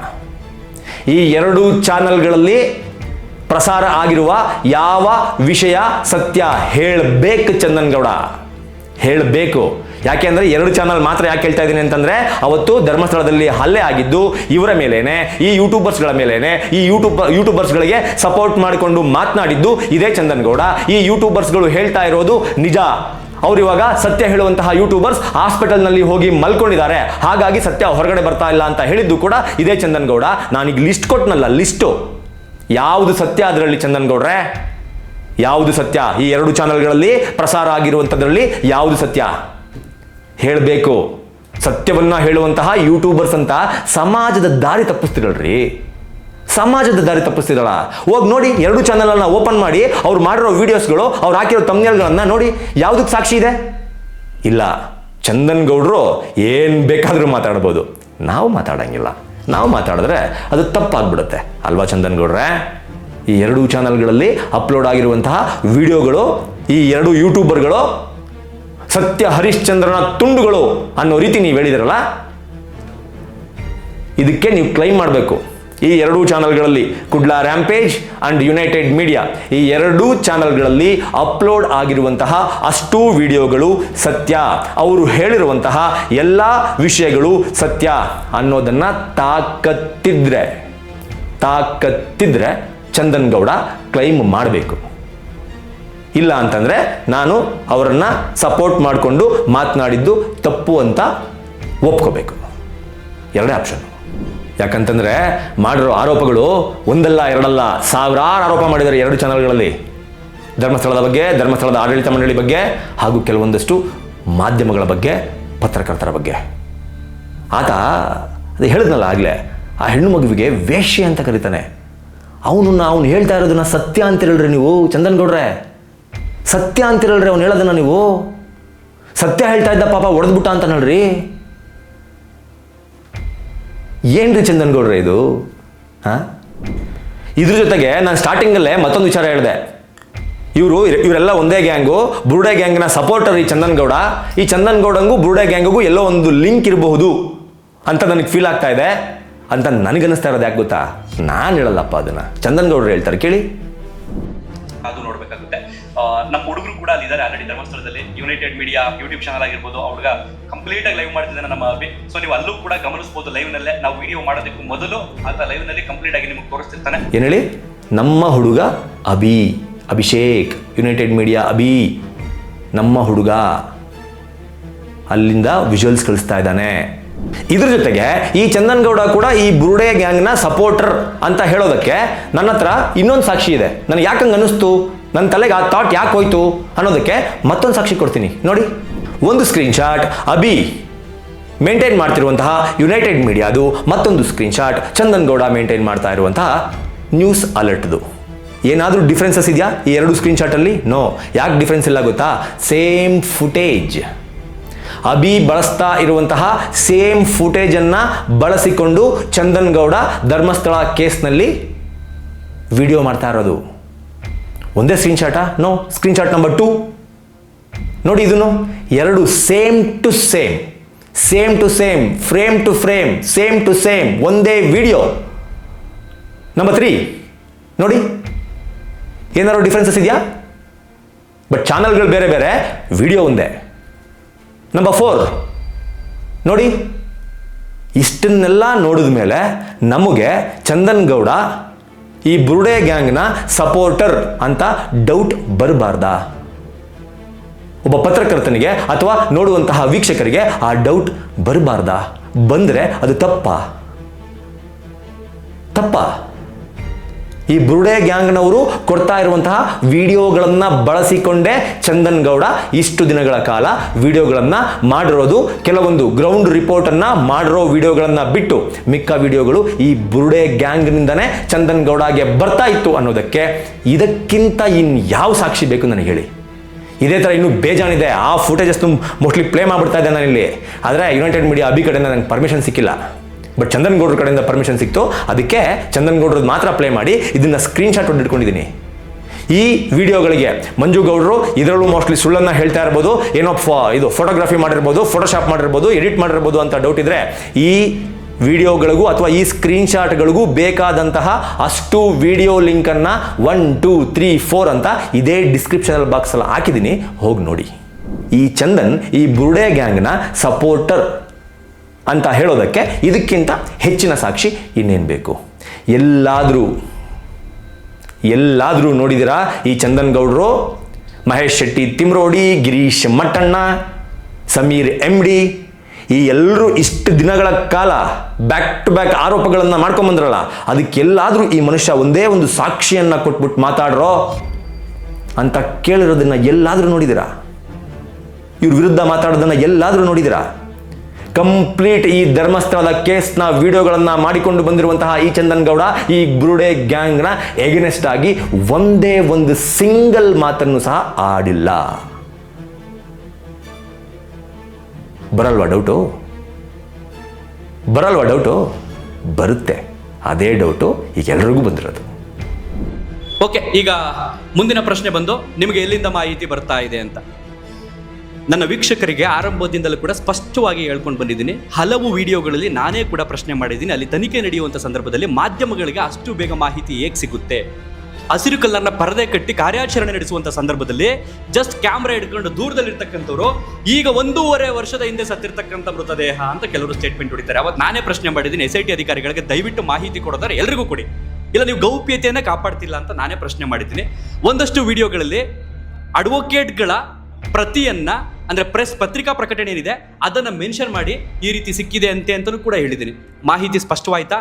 ಕೆಲವರು ಮಾಹಿತಿ ಎಲ್ಲಿ ಬರ್ತದೆ, ನಿಮಗೆ ಮಾಹಿತಿ ಎಲ್ಲಿ ಬರ್ತದೆ, ಓಕೆ, ಇನ್ನು ಯಾವಾಗ ಮಾಹಿತಿನ ಪ್ರಕಟ ಮಾಡೋದು? ಈಗ SIT ಅಧಿಕಾರಿಗಳಿಗೆ ಒಂದು ನಿರ್ದಿಷ್ಟ ಸಮಯವನ್ನು ಕೊಟ್ಟಿರ್ತಾರೆ, ಒಂದು ಕನಿಷ್ಠ ಸಮಯ ಅಂತ, ಇಷ್ಟೊಳಗಡೆ ಮುಗಿಸ್ಕೊಬನ್ನಿ ಅಂತ.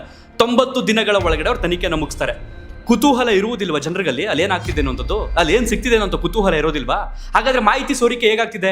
SIT ಅವರೇ ವಿಚಾರಣೆ ಮಾಡ್ಬೇಕೀಗ. ಈಗ ನಾನು ಅಡ್ವೊಕೇಟ್ಗಳ ಪತ್ರಿಕಾ ಪ್ರಕಟಣೆಯನ್ನು ನಾನು ಬಳಸ್ಕೊಂಡು ನಿಮ್ಮ ಮುಂದೆ ಇಡ್ತಿದ್ದೆ.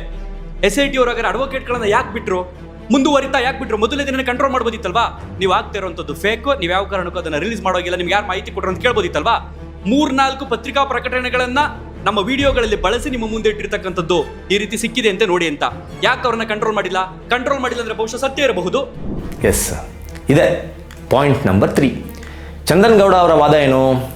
ಕೆಲವೊಂದು ಲಾಯರ್ಗಳು ಬಿಟ್ಟಂತಹ ಪ್ರೆಸ್ ನೋಟ್ನ ಆಧಾರದ ಮೇಲೆ ಕೆಲವೊಂದು ವಿಡಿಯೋಗಳಲ್ಲಿ, ಅಂದರೆ ನಾನು ಈ ಮಾಹಿತಿನ ಹೇಳ್ತಾ ಇದ್ದೀನಿ, ನಿನಗೆ ಇಲ್ಲಿಂದ ಮಾಹಿತಿ ಸಿಗ್ತಾ ಇದೆ ಅಂತ ಕೇಳ್ತಾ ಇದ್ರಲ್ಲ, ಅದಕ್ಕೋಸ್ಕರ ಲಾಯರ್ಗಳು ಕೊಟ್ಟಿರುವಂತಹ ಇನ್ಫಾರ್ಮೇಷನ್ನ ಮೂಲಕ ನಾನು ಈ ಮಾಹಿತಿನ ಹೇಳ್ತಾ ಇದ್ದೀನಿ ಅನ್ನೋ ಚಂದನ್ ಗೌಡ ವಾದ. ಮಿನಿಮಮ್ ಸೆನ್ಸ್ ಬೇಡವಾ? ಯಾರು ಆ ಪ್ರೆಸ್ ನೋಟನ್ನು ರಿಲೀಸ್ ಮಾಡಿದಂತಹ ಲಾಯರ್ ಯಾರು? ಲಾಯರ್ ಮಂಜುನಾಥ್, ಸುಜಾತಾ ಭಟ್ ಪರ ವಕೀಲ, ಅಂದರೆ ಇವತ್ತಿಗೆ ಮಾಜಿ ವಕೀಲ, ಅವತ್ತಿಗೆ ವಕೀಲ. ಆ ಲಾಯರ್ಗೂ, ಸುಜಾತಾ ಭಟ್ ಪರವಾದಂತಹ ಲಾಯರ್ಗೂ SITಗೂ ಏನು ಸಂಬಂಧ? ಸುಜಾತಾ ಭಟ್ ಪರವಾಗಿರುವಂತಹ ಲಾಯರ್ಗೂ ಚಿನ್ನಯ್ಯನಿಗೂ ಏನು ಸಂಬಂಧ? ಚಿನ್ನಯ್ಯ ಹೋಗಿ ಸುಜಾತಾ ಭಟ್ ಪರವಾಗಿರುವಂತಹ ಲಾಯರ್ ಹತ್ರ ಸ್ಟೇಟ್ಮೆಂಟನ್ನು ಕೊಟ್ಟಿದ್ದಾರಾ? ಇಲ್ಲ. SIT ಅವರೇನಾದರೂ ಪ್ರತಿನಿತ್ಯ ಚಿನ್ನಯ್ಯನ ಜೊತೆಗೆ ಈ ಮಂಜುನಾಥ್, ಸುಜಾತಾ ಭಟ್ ಪರವಾಗಿ ಬಂದಂತಹ ಮಂಜುನಾಥನ್ನು ಸ್ಪಾಟ್ಗೆ ಕರ್ಕೊಂಡು ಹೋಗ್ತಾ ಇದ್ರಾ? ಇಲ್ಲ. ಸೊ ಇದರಿಂದ ಅರ್ಥ ಆಗೋದೇನಪ್ಪ ಅಂತಂದರೆ, ಸುಜಾತಾ ಭಟ್ ಪರವಾಗಿರುವಂತಹ ಲಾಯರ್ ಮಂಜುನಾಥ್ಗೂ ಈ SIT ತನಿಖೆಗೂ ಚಿನ್ನಯ್ಯನಿಗೂ ಬುರ್ಡೆ ಪ್ರಕರಣಕ್ಕೂ ಯಾವುದಕ್ಕೂ ಸಂಬಂಧನೇ ಇಲ್ಲ.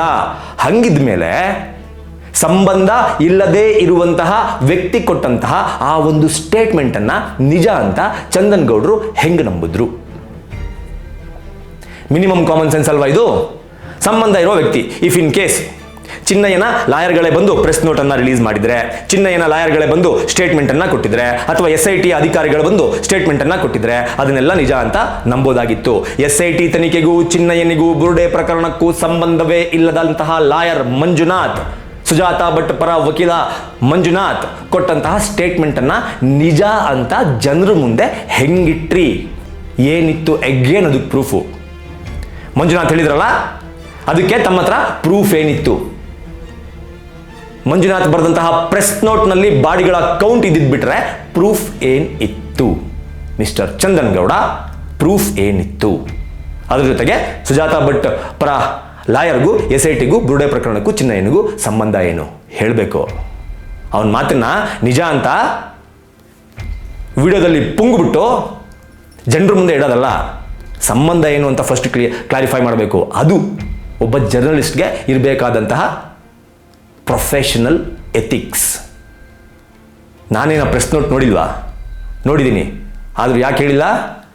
ಸುಜಾತಾ ಭಟ್ ಲಾಯರ್ಗೂ SIT ತಂಡಕ್ಕೂ ಚಿನ್ನಯ್ಯನಿಗೂ ಬುರ್ಡೆ ಪ್ರಕರಣಕ್ಕೂ ಸಂಬಂಧನೇ ಇಲ್ಲ ಗುರು. ಹಂಗಿದ್ಮೇಲೆ ಆ ಪ್ರೆಸ್ ನೋಟ್ನ ನಾನು ನಿಜ ಅಂತ ಹೆಂಗೆ ನಂಬ್ಕೊಳ್ಳಿ? ಅದಕ್ಕೆ ಹೇಳಿಲ್ಲ. ಆದರೆ ತಾವು ಹೇಳಿಬಿಟ್ರಿ. ಇವತ್ತು ಮಂಗಳವಾರ ಇದಕ್ಕೆ ಸಂಬಂಧಪಟ್ಟಾಗೆ ನಿನ್ನೆ ನಡೆದಂಥ ಈ ಒಂದು ಉತ್ಖನನ ಕಾರ್ಯಕ್ಕೆ ಸಂಬಂಧಪಟ್ಟಾಗೆ ಒಂದು ಪತ್ರಿಕಾ ಪ್ರಕಟಣೆಯನ್ನು ಬಿಡುಗಡೆ ಮಾಡಿದ್ದಾರೆ. ಇದು ಮಾಧ್ಯಮದವರಿಗೆ ಕಪಾಳ ಮೋಕ್ಷ ಮಾಡುವಂತಹ ಹೇಳಿಕೆಯಾಗಿದೆ. ಓದ್ತಾ ಹೋಗ್ತೀನಿ, ಗಮನಿಸಿ ನೀವು. ಪತ್ರಿಕಾ ಪ್ರಕಟಣೆ ಸರಿಪಡಿಸಿದ ಆವೃತ್ತಿ ಇದು. ಅಂದರೆ ಇವರು ಇಂಗ್ಲೀಷ್ನಲ್ಲಿ ಫಸ್ಟು ಟೈಪ್ ಮಾಡಿರ್ತಾರೆ, ಅದರಲ್ಲಿ ಒಂದು ಚೂರು ಕನ್ಫ್ಯೂಷನ್ ಇದ್ದಿದ್ದರಿಂದ ಅದರಲ್ಲಿ ಕನ್ನಡದಲ್ಲಿ ಅದನ್ನು ಆವೃತ್ತಿಯನ್ನು ಬಿಡುಗಡೆ ಮಾಡಿದ್ದಾರೆ. ಇಂದು ಹೊರಡಿಸಿದ ಪ್ರಕಟಣೆಯಲ್ಲಿ ಕಳೇಬರಗಳು ಪತ್ತೆಯಾಗಿದ್ದು ಉತ್ಖನನದ ಬಳಿಕವೆಂದು ಹೇಳಬೇಕಿತ್ತು. ಅರ್ಥ ಮಾಡ್ಕೋತಿದ್ರಾ? ಉತ್ಖನನ ಅಂತಂದ್ರೆ ಎಕ್ಸಿಬಿಷನ್ ಪ್ರಕ್ರಿಯೆ, ನೆಲ ಬಗೆಯುವಂಥ ಪ್ರಕ್ರಿಯೆ. ಇಂದು ಹೊರಡಿಸಿದ ಪ್ರಕಟಣೆಯಲ್ಲಿ ಕಳೇಬರಗಳು ಪತ್ತೆಯಾಗಿದ್ದು ಉತ್ಖನನದ ಬಳಿಕವೆಂದು ಹೇಳಬೇಕಿತ್ತು. ಮಾಧ್ಯಮದವರು ಹೇಳಿದ್ದು ಸೀದಾ ಹೋದ ತಕ್ಷಣನೇ ಮರದಲ್ಲಿ ನೇತಾಕೊಂಡಿರ್ತಕ್ಕಂಥ ಒಂದು ಜಾಗದಲ್ಲಿ ಸಿಕ್ಕಿದ್ದೋದು. ಅದು 11ರಿಂದ 12 ತಿಂಗಳ ಹಿಂದೆಯದ್ದು. ಭೀಮ ಹೇಳಿರುವಂಥದ್ದು 1994ರಿಂದ 2014 ತನಕ ನಾನು ಕೆಲಸ ಮಾಡ್ತಿದ್ದಂಥ ಮಾಜಿ ಕೆಲಸಗಾರನಾಗಿದ್ದಂಥ ಸಂದರ್ಭದಲ್ಲಿ ಹೂತಾಕಿರೋದು. ಈ ಜಾಗದಲ್ಲಿ ಸಿಕ್ಕಿರ್ತಕ್ಕಂಥದ್ದು ಭೀಮನಿಗೂ ಸಂಬಂಧವೇ ಇಲ್ಲ ಅಲ್ವಾ? ಅಲ್ಲಿ ಹೇಳ್ತವ್ರು ಕೇಳಿಸ್ಕೊಳ್ಳಿ. ಪತ್ತೆಯಾಗಿದ್ದು ಉತ್ಖನನದ ಕಾರ್ಯಾಚರಣೆಯ ಬಳಿಕ. ಓಕೆ, ನೆಕ್ಸ್ಟ್ ಆಂಗ್ಲ ಪ್ರಕಟಣೆಯಲ್ಲಿ ನಾನು ಆ ಥರ ತಪ್ಪಾಗಿ ಹೇಳಿರ್ತೇನೆ. ಉತ್ಖನನದ ಬಳಿಕ ಕಳೇಬರಗಳು ಪತ್ತೆಯಾದದ್ದೆಂದು ಓದಿಕೊಳ್ಳಲು ಮನವಿ. ನೆನೆಯ ದಿನ ಸಂಖ್ಯೆ 11ರ ಪ್ರದೇಶದಿಂದ ಸುಮಾರು 100 ಮೀಟರ್ ದೂರದ ಅರಣ್ಯ ಪ್ರದೇಶದಲ್ಲಿ ಸುಮಾರು 100 ಅಡಿ ಎತ್ತರದ ಗುಡ್ಡದ ಮೇಲೆ ಕನಿಷ್ಠ 3 ವ್ಯಕ್ತಿಗಳ ಕಳೇಬರಗಳು ಪತ್ತೆಯಾಗಿದ್ದು ಅದರಲ್ಲಿನ ಒಂದು ಕಳೇಬರವು ಮಹಿಳೆಯದಾಗಿದೆ ಎಂದು ತಿಳಿದು ಬಂದಿದೆ. ಅಲ್ಲೇ ಹೆಂಗಸಿನ ಸಿರೆಯೂ ಪತ್ತೆಯಾಗಿದೆ ಎಂದು ತಿಳಿದು ಬಂದಿದೆ. ಅಲ್ಲಿಗೆ ತೆರಳಿದ ತಂಡದ ಕೆಲವರು ಗುಡ್ಡವನ್ನು ಏರುವಾಗ ಜಾರಿ ಬಿದ್ದು ಗಾಯಗೊಂಡರು ಎಂದು ತಿಳಿದು ಬಂದಿದೆ. ದೂರುದಾರನಾದ ಭೀಮ ಮೊದಲು ಮಾಪನ ಮಾಡಿದ ಸಂಖ್ಯೆ 11ರ ಬದಲು ಅದರ ಪಕ್ಕಕ್ಕೆ ಕೊಂಡೊಯ್ಯಲು ಆತನಿಗೆ ಅವಕಾಶವನ್ನು SIT ಅವರು ನೀಡಿದ್ದರಿಂದಲೇ ನಿನ್ನೆಯ ಹೊರತೆಗೆಯುವಿಕೆಯು ಯಶಸ್ವಿಯಾಯಿತು ಎಂದು ಹೇಳಲಾಗಿದೆ. ಮೊದಲ ದಿನದ ದೂರುದಾರನ ಮಾಪಕಕ್ಕೆ ಆತ ಕಟ್ಟು ಬಿದ್ದು ಅಲ್ಲೇ ಕಳೇಬರಗಳನ್ನು ಹೊರತೆಗೆಯಬೇಕೆನ್ನುವುದು ಅವೈಜ್ಞಾನಿಕ ಮಾತ್ರವಲ್ಲ, ನಿರರ್ಥಕವೂ ಹೌದು. ಮೊದಲ ದಿನ ತೋರಿದ ಜಾಗಗಳನ್ನು ಗುರುತಿಸಲು ಸ್ವಾತಂತ್ರ್ಯವಿರುವ ವ್ಯಕ್ತಿಗೆ ತಾನು ಮೊದಲು ಗುರುತಿಸಿದ್ದು ತಪ್ಪಾಗಿರಬಹುದೆಂದು ತಿದ್ದಿಕೊಳ್ಳಲು ಸಹಜ ಸ್ವಾತಂತ್ರ್ಯವೂ ಇದೆ. ಈವರೆಗಿನ SIT ಮತ್ತು ಶೋಧ ಕಾರ್ಯವನ್ನು ಮುನ್ನಡೆಸುತ್ತಿರುವಂತಹ ತಂಡದ ಕಾರ್ಯಕ್ಷಮತೆಯ ಶ್ಲಾಘನೀಯ. ನಾನು ಮಂಜುನಾಥ್ ಎನ್, ಶ್ರೀಮತಿ ಸುಜಾತ ಭಟ್ ಪರ ವಕೀಲ. ಮಾತ್ರ ಕಪ್ಪಾಳ ಕೊಡದಂಗಿದೆ ಒಂದು ಪತ್ರಿಕಾ ಪ್ರಕಟಣೆ ಕೆಲವು ಮಾಧ್ಯಮದವರಿಗೆ.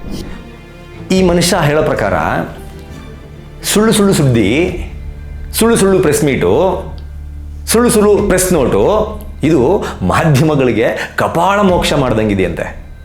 ಇವಾಗ ನೀವೇಳಿ, ಯಾರೆಲ್ಲ ನೋಡ್ತಾ ಇದ್ದಾರಲ್ಲ ನೀವೇಳಿ, ಯಾರಿಗೆ ಕಪಾಳ ಮೋಕ್ಷ ಮಾಡ್ದಂಗಿದೆ ಇದು?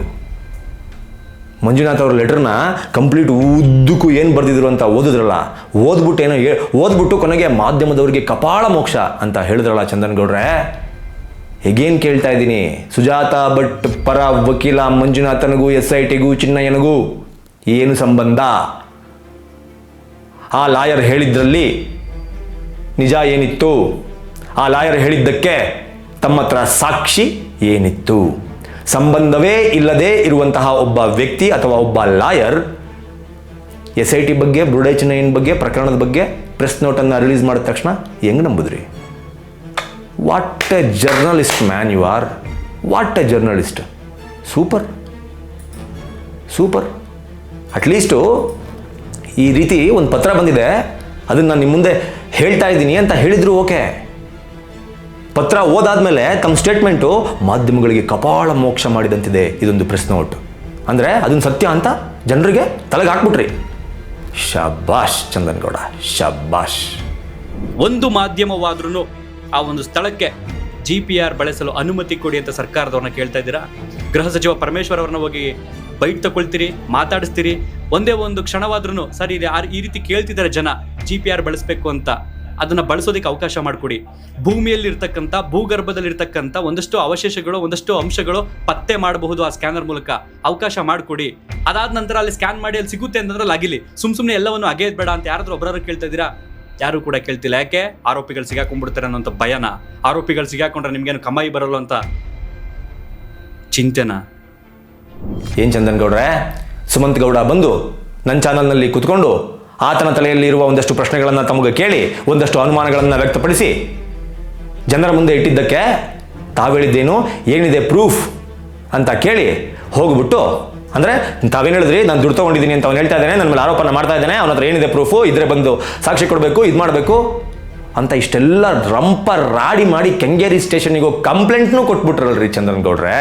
ಇವಾಗ ಇದಕ್ಕೇನು ಹೇಳ್ತೀರಾ? ಮಾಧ್ಯಮಗಳಿಗೆ ಕಮಾಯಿ ಬರಲ್ಲ, ಏನಿದೆ ಪ್ರೂಫ್? ಚಂದನ್ ಗೌಡ ದುಡ್ಡು ತಗೊಂಡಿಲ್ಲ ಅನ್ನೋದಕ್ಕೆ ಪ್ರೂಫ್ ಕೇಳುವಂತಹ ಚಂದನ್ ಗೌಡರಿಗೆ ಮಾಧ್ಯಮಗಳಿಗೆ ಕಮಾಯಿ ಹೋಗ್ತಾ ಇದೆ ಅಂತ ಹೇಳೋದಕ್ಕೆ ಏನಿದೆ ಪ್ರೂಫ್? ಪ್ರೂಫ್ ಕೇಳೋದಕ್ಕಿಂತ ಮುಂಚೆ ಯಾರ ಹತ್ರ ಪ್ರೂಫ್ ಕೇಳ್ತಾ ಇದ್ದೀನಿ, ನಾನು ಈ ಹಿಂದೆ ಏನೆಲ್ಲ ಮಾತಾಡಿದ್ದೀನಿ, ನಾನು ಇಷ್ಟೆಲ್ಲ ಪ್ರೂಫ್ಗಳನ್ನು ಇಟ್ಬಿಟ್ಟು ಜನರ ಮುಂದೆ ವರದಿಯನ್ನು ಮಂಡಿಸಿದ್ದೀನಿ, ನಾನು ಎಂಥ ಜರ್ನಲಿಸ್ಟು ಅನ್ನೋದನ್ನು ಮೊದಲು ಯೋಚನೆ ಮಾಡಿದಿದ್ರೆ ಮೋಸ್ಟ್ಲಿ ಈ ರೀತಿ ಮಾತುಗಳು ಚಂದನ್ ಗೌಡ ಬಾಯಲ್ಲಿ ಬರ್ತಾ ಇರಲಿಲ್ಲ. ಆದರೆ ಬಂದುಬಿಟ್ಟಿದೆ, ಇವಾಗ ಬಂದ ಮೇಲೆ ನಾವು ಉತ್ತರ ಕೊಡಬೇಕಲ್ವ? ಇವಾಗ ಮಾಧ್ಯಮಗಳಿಗೆ ಕಮಾಯಿ ಹೋಗ್ತಾ ಇದೆ. ಸೇಮ್ ಅಲಿಗೇಷನ್ ಚಂದನ್ ಗೌಡ ಮೇಲೆ ಸುಮಂತ್ ಮಾಡಿದ್ರು, ಅಂದ್ರೆ ಒಂದು ಡೌಟ್ಫುಲ್ ಆಗಿ ಏನು ಅಲಿಗೇಷನ್ ಅನ್ನ ಮಾಡಿದ್ರು, ಅದೇ ರೀತಿ ಅಲಿಗೇಷನ್ ಅನ್ನ ಈಗ ಚಂದನ್ ಗೌಡ ಮಾಧ್ಯಮಗಳ ಮೇಲೆ ಮಾಡಿದ್ದಾಯ್ತು. ಕಮಾಯಿ ಅಂದ್ರೇನು? ದುಡ್ಡು. ಆ ಮಾಧ್ಯಮಗಳಿಗೆ ಕಮಾಯಿ ದುಡ್ಡು ಹೋಗ್ತಾ ಇದೆ ಅನ್ನೋದಕ್ಕೆ ಚಂದನ್ ಗೌಡ ಹತ್ರ ಏನಿದೆ ಸಾಕ್ಷಿ ಕೊಡಬೇಕು. ಕೊಟ್ಟಿಲ್ಲ ಅಂತಂದ್ರೆ ಎಲ್ಲಾ ಮೇನ್ ಸ್ಟ್ರೀಮ್ ಮಾಧ್ಯಮಗಳ ಗಮನವನ್ನು ಸೆಳೆದು ಅವ್ರನ್ನ ಪರ್ಸನಲ್ ಆಗಿ ಹೋಗಿ ಆ ಓನರ್ಗಳನ್ನ ಮೀಟ್ ಮಾಡಿ ಈ ಕೇಸ್ನ ಸಲುವಾಗಿ ಸಾಕ್ಷಿ ಚಂದನ್ ಗೌಡ ಕೊಡಬೇಕು ಅಂತ ಡಿಫಮೇಷನ್ ಕೇಸ್ ಹಾಕ್ಸೋದಕ್ಕೆ ನಮಗೂ ಬರುತ್ತೆ. ಒಂದು 3-4 ವರ್ಷ 5 ವರ್ಷ ಮಾಧ್ಯಮದಲ್ಲಿ ಕೆಲಸ ಮಾಡಿರುವಂತಹ ಚಂದನ್ ಗೌಡಗೆ ಅಷ್ಟೊಂದು ಕಾಂಟ್ಯಾಕ್ಟ್ಸು, ಅಷ್ಟೊಂದು ಇನ್ಫಾರ್ಮೇಷನ್ನು ಎಲ್ಲ ಸಿಗೋದಾದ್ರೆ 13 ವರ್ಷದಿಂದ ನಾನು ಇದೇ ಫೀಲ್ಡಲ್ಲಿ ಇದ್ದೀನಿ, ನಮಗಿರಲ್ವೇನ್ರಿ ಚಂದನ್ ಗೌಡ್ರೆ? ಕಮಾಯಿ ಮಾಧ್ಯಮಗಳಿಗೆ ಹೋಗ್ತಾ ಇರೋದಕ್ಕೆ ಸಾಕ್ಷಿ ಕೊಡಬೇಕು. ಇಲ್ಲ ಅಂತಂದ್ರೆ ಆ ಸುಮಂತ್ ಗೌಡನ ಹತ್ರ ನನ್ನ ಮೇಲಿನ ಆರೋಪ ಮಾಡಿದ್ದಲ್ಲ ಅದಕ್ಕೆ ಸಾಕ್ಷಿ ಕೊಡು ಅಂತ ಕೇಳುವಂತಹ ಯೋಗ್ಯತೆ, ಅರ್ಹತೆ ಎರಡೂ ಚಂದನ್ ಗೌಡಂಗಿಲ್ಲ. ಇಲ್ಲ, ಇಂಥವ್ರಲ್ಲಿ ಇರೋತಕ್ಕಂಥ ಹೆಸರು ತಗೊಂಡಿದ್ದೀನ, ಯಾರ ಹೆಸರನ್ನು ಬಳಸಿಲ್ಲ, ದೇವಸ್ಥಾನದ ಹೆಸರು ಬಳಸಿಲ್ಲ, ಧರ್ಮಸ್ಥಳದಲ್ಲಿ ಆಸುಪಾಸಿನಲ್ಲಿ ಅರಣ್ಯ ಪ್ರದೇಶದಲ್ಲಿ ಅಂತ ಒತ್ತಿ ಹೇಳಿದ್ದೀನಿ. ಸಂಕಟ ಆಗ್ತಿದೆ, ನನಗೂ ಹೆಸರು ತಗೊಳ್ಳೋದಕ್ಕೆ ಸಂಕಟ ಆಗ್ತಿದೆ. ಇದ್ರ ಪ್ರಕಾರ ಏನು? ಚಂದನ್ ಗೌಡರು ಯಾವ್ದಾದ್ರು ಹೆಸರು ತಗೊಂಡಿದ್ದೀನಾ? ಯಾವ್ದಾದ್ರು ದೇವಸ್ಥಾನ ದೇವರ ಹೆಸರು ತಗೊಂಡಿದ್ದೀನಾ? ಇವ್ರ ಹೆಸರು ತಗೊಂಡು ಅವರೇ ಮಾಡಿರೋದು ಅಂತ ಹೇಳಿದಿನಾ? ನಾನು ಯಾವುದನ್ನು ಹೇಳಿಲ್ವಲ್ರಿ? ಹೌದು, ಸತ್ಯ. ನಾನಾಗಲೇ ವಿಡಿಯೋ ಸ್ಟಾರ್ಟಿಂಗಲ್ಲಿ ಹೇಳಿದೆ, ಚಂದನ್ ಗೌಡರು ಎಲ್ಲವನ್ನೂ ಸುಳ್ಳು ಹೇಳಿದ್ದಾರೆ ಅಂತ ನಾನು ಹೇಳಲ್ಲ, ಕೆಲವೊಂದು ಸತ್ಯಗಳನ್ನು ಹೇಳಿದ್ದಾರೆ ಅಂತ. ಹೌದು, ಚಂದನ್ ಗೌಡರು ಯಾರ ಹೆಸರನ್ನು ತಗೊಂಡಿಲ್ಲ, ಯಾರ ಹೆಸರನ್ನು ತೆಗೆದುಕೊಂಡು ವರದಿಯನ್ನು ಮಾಡಿಲ್ಲ. ಬಟ್ ಆದರೆ ಈ ಬುರುಡೆ ಕೇಸು, ಈ ಚಿನ್ನಯ್ಯನ ಕೇಸು, ಈ ಸುಜಾತಾ ಭಟ್ ಕೇಸು, ಈ ಎಲ್ಲ ಕೇಸ್ಗಳಿದೆಯಲ್ಲ, ಯಾವುದಕ್ಕೆ ಲಿಂಕ್ ಆಗಿರೋದು? ಯಾವ ಆಧಾರದ ಮೇಲೆ ಲಾಂಚ್ ಆಗಿರೋದು? ಇದೇ ಸುಜಾತಾ ಭಟ್ ವಿಚಾರದಲ್ಲಿ ಸುಜಾತಾ ಭಟ್ ಕೊಟ್ಟಂತಹ ಸ್ಟೇಟ್ಮೆಂಟ್ಗಳೇನು? ಯಾರ ಹೆಸರನ್ನ ಹೇಳಿ ಅವ್ರು ಸ್ಟೇಟ್ಮೆಂಟ್ ಕೊಟ್ಟಿರೋದು? ಅವ್ರಿಗೆ ಸಪೋರ್ಟ್ ಮಾಡಿಕೊಂಡು ನೀವು ನಿಮ್ಮ ಚಾನಲ್ನಲ್ಲಿ ವಿಡಿಯೋ ಮಾಡಿದಾಗ ಅವ್ರ ಹೆಸರನ್ನ ನೀವು ಡೈರೆಕ್ಟಾಗಿ ಹೇಳದೇ ಇರ್ಬೋದು ಸ್ವಾಮಿ, ಇಂಡೈರೆಕ್ಟ್ ಆಗಿ ತಾನೇ ಜನರ ತಲೆಗೆ ತುಂಬ್ತಾ ಇದ್ದೀರಾ. ನಿಮ್ಮ ಬಾಯಲ್ಲಿ ಅವರ ಹೆಸರು ಬಂದಿಲ್ಲ ಎನ್ನುವ ಕಾರಣಕ್ಕೆ ನಿಮ್ಮ ಚಾನಲ್ನಲ್ಲಿ ಪ್ರಸಾರ ಆಗಿರುವಂತಹ ವಿಡಿಯೋಗಳು ಧರ್ಮಸ್ಥಳ ದೇವಸ್ಥಾನದ ಆಡಳಿತ ಮಂಡಳಿಗೆ ಸಂಬಂಧಪಟ್ಟಿದ್ದಲ್ಲ. ಯಾಕಂತಂದ್ರೆ ನಾನು ಅವರ ಹೆಸರನ್ನ ನಾನು ಹೇಳೇ ಇಲ್ಲ ಅಂತ ಹೇಳೋದಕ್ಕೆ ಬರೋದಿಲ್ಲ ಚಂದನ್ ಗೌಡ್ರೆ. ಈ ಕಂಪ್ಲೀಟ್ ಕೇಸ್ಗಳು ಸುತ್ತುತ್ತಾ ಇರೋದು ಧರ್ಮಸ್ಥಳ ದೇವಸ್ಥಾನದ ಆಡಳಿತ ಮಂಡಳಿಯ ಮೇಲೇನೆ. ಚಂದನ್ ಗೌಡರು ಹೇಳೋದು ಹೆಂಗಿದೆ ಅಂತಂದ್ರೆ, ಯಾವುದೋ ಒಬ್ಬ ವ್ಯಕ್ತಿಗೆ ಒಂದು ಮನೆಗೆ ಕಲ್ಲು ಹೊಡಿಬೇಕು ಅಂತಿರುತ್ತೆ. ಆ ವ್ಯಕ್ತಿ ಯಾರು ಅಂತ ನೀವು ಇಮ್ಯಾಜಿನ್ ಮಾಡ್ಕೊಳ್ಳಿ, ನಾನೇನು ಹೇಳಕ್ ಹೋಗಲ್ಲ. ಆ ಮನೆಗೆ ಡೈರೆಕ್ಟಾಗಿ ಕಲ್ಲು ಹೊಡೆದ್ರೆ ಜನ ಚಪ್ಪಲಿ ತಗೊಂಡು ಹೊಡಿತಾರೆ ಅಂತ ಗೊತ್ತಿರುತ್ತೆ, ಓಕೆನಾ? ಆಗ ಆ ವ್ಯಕ್ತಿ ಏನು ಮಾಡ್ತಾನೆ, ಆ ಮನೆ ಪಕ್ಕದಲ್ಲೇ ಒಂದು ಮರ ಇರುತ್ತೆ, ಆ ಮರಕ್ಕೆ ಕಲ್ಲು ಹೊಡಿತಾನೆ. ಅವನಿಗೆ ಚೆನ್ನಾಗಿ ಗೊತ್ತು ಆ ಮರಕ್ಕೆ ಕಲ್ಲು ಬಿದ್ದು ಆಮೇಲೆ ಆ ನಂತರ ಆ ಮನೆ ಮೇಲೆ ಆ ಕಲ್ಲು ಬೀಳುತ್ತೆ ಅಂತ. ಡೈರೆಕ್ಟಾಗಿ ಹೊಡೆದ್ರೆ ಜನ ಚಪ್ಪಲಿ ಹೊಡಿತಾರೆ, ಮರಕ್ಕೆ ಹೊಡೆದು ಬಿದ್ದರೆ ಜಸ್ಟಿಫಿಕೇಶನ್ ಕೊಡ್ಕೋಬೋದು. ನಾನು ಮನೆಗಲ್ಲ ಗುರು ಕಲ್ಲು ಹೊಡೆದಿದ್ದು, ಮರಕ್ಕೆ ಹೊಡೆದಿದ್ರೆ ಕಲ್ಲ ಮನೆ ಮೇಲೆ ಹೋಗಿದ್ರೆ ನಾನೇನು ಮಾಡಲಿ? ನಾನು ಹೊಡೆದಿದ್ದು ಮನೆಗಲ್ಲ ಕಲ್ಲು, ಮರಕ್ಕೆ. ಚಂದನ್ ಗೌಡರು ಹೇಳ್ತಾ ಇರುವಂಥ ಸ್ಟೇಟ್ಮೆಂಟ್ ಹಂಗೇ ಇರೋದು. ನಾನು ಯಾರ್ದಾರು ಹೆಸರು ತಗೊಂಡಿದ್ದೀನಾ? ದೇವಸ್ಥಾನದ ಹೆಸರು ತಗೊಂಡಿದ್ದೀನಾ? ಚಂದನ್ ಗೌಡ್ರಿಗೆ ಪಾಪ ಅಲ್ ಜಜೀರಾದಲ್ಲಿ, BBC-ನಲ್ಲಿ, ದೇಶ ವಿದೇಶಗಳ ಮಾಧ್ಯಮಗಳಲ್ಲಿ, ಅಕ್ಕಪಕ್ಕದ ಸ್ಟೇಟ್ನ ಮಾಧ್ಯಮಗಳಲ್ಲಿ ಯಾವ ರೀತಿ ಸುದ್ದಿ ಧರ್ಮಸ್ಥಳದ ವಿಚಾರದಲ್ಲಿ ಪ್ರಸಾರ ಆಗ್ತಾ ಇದೆ ಅನ್ನೋದು ಚಂದನ್ ಗೌಡಂಗೆ ಗೊತ್ತೇ ಇಲ್ಲ, ನೋಡೇ ಇಲ್ಲ ಪಾಪ. ಇವ್ರು ಮಾತ್ರ ಇವ್ರ ಬಾಯಲ್ಲಿ ದೇವಸ್ಥಾನದ ಆಡಳಿತ ಮಂಡಳಿ ಹೆಸರು ಬರಲಿಲ್ಲ, ದೇವಸ್ಥಾನಕ್ಕೆ ಅಪಪ್ರಚಾರ ಮಾಡುವಂತಹ ಹೆಸರು ಬರಲಿಲ್ಲ. ಹಾಗಾಗಿ ನೀವು ಯಾಕೆ ನನ್ನ ಮೇಲೆ ಡೌಟ್ ಪಡ್ತೀರಾ ಅಂತ ಕೇಳ್ತೀರಾ. ಏನು ಚಂದನ್ ಗೌಡ್ರೆ ಇದು? ಇದೆಲ್ಲ ಒಂದು ಜಸ್ಟಿಫಿಕೇಶನ್ನ? ಇಂಟರ್ನ್ಯಾಷನಲ್ ಲೆವೆಲ್ನಲ್ಲಿ ಧರ್ಮಸ್ಥಳದ ಹೆಸರು ಇವತ್ತಿಗೆ ಯಾವ ಮಟ್ಟಕ್ಕೆ ಹಾಳಾಗೋಗಿದೆ ಅಂತ ಮಿನಿಮಮ್ ಐಡಿಯಾ ಇದೆಯಾ ನಿಮಗೆ?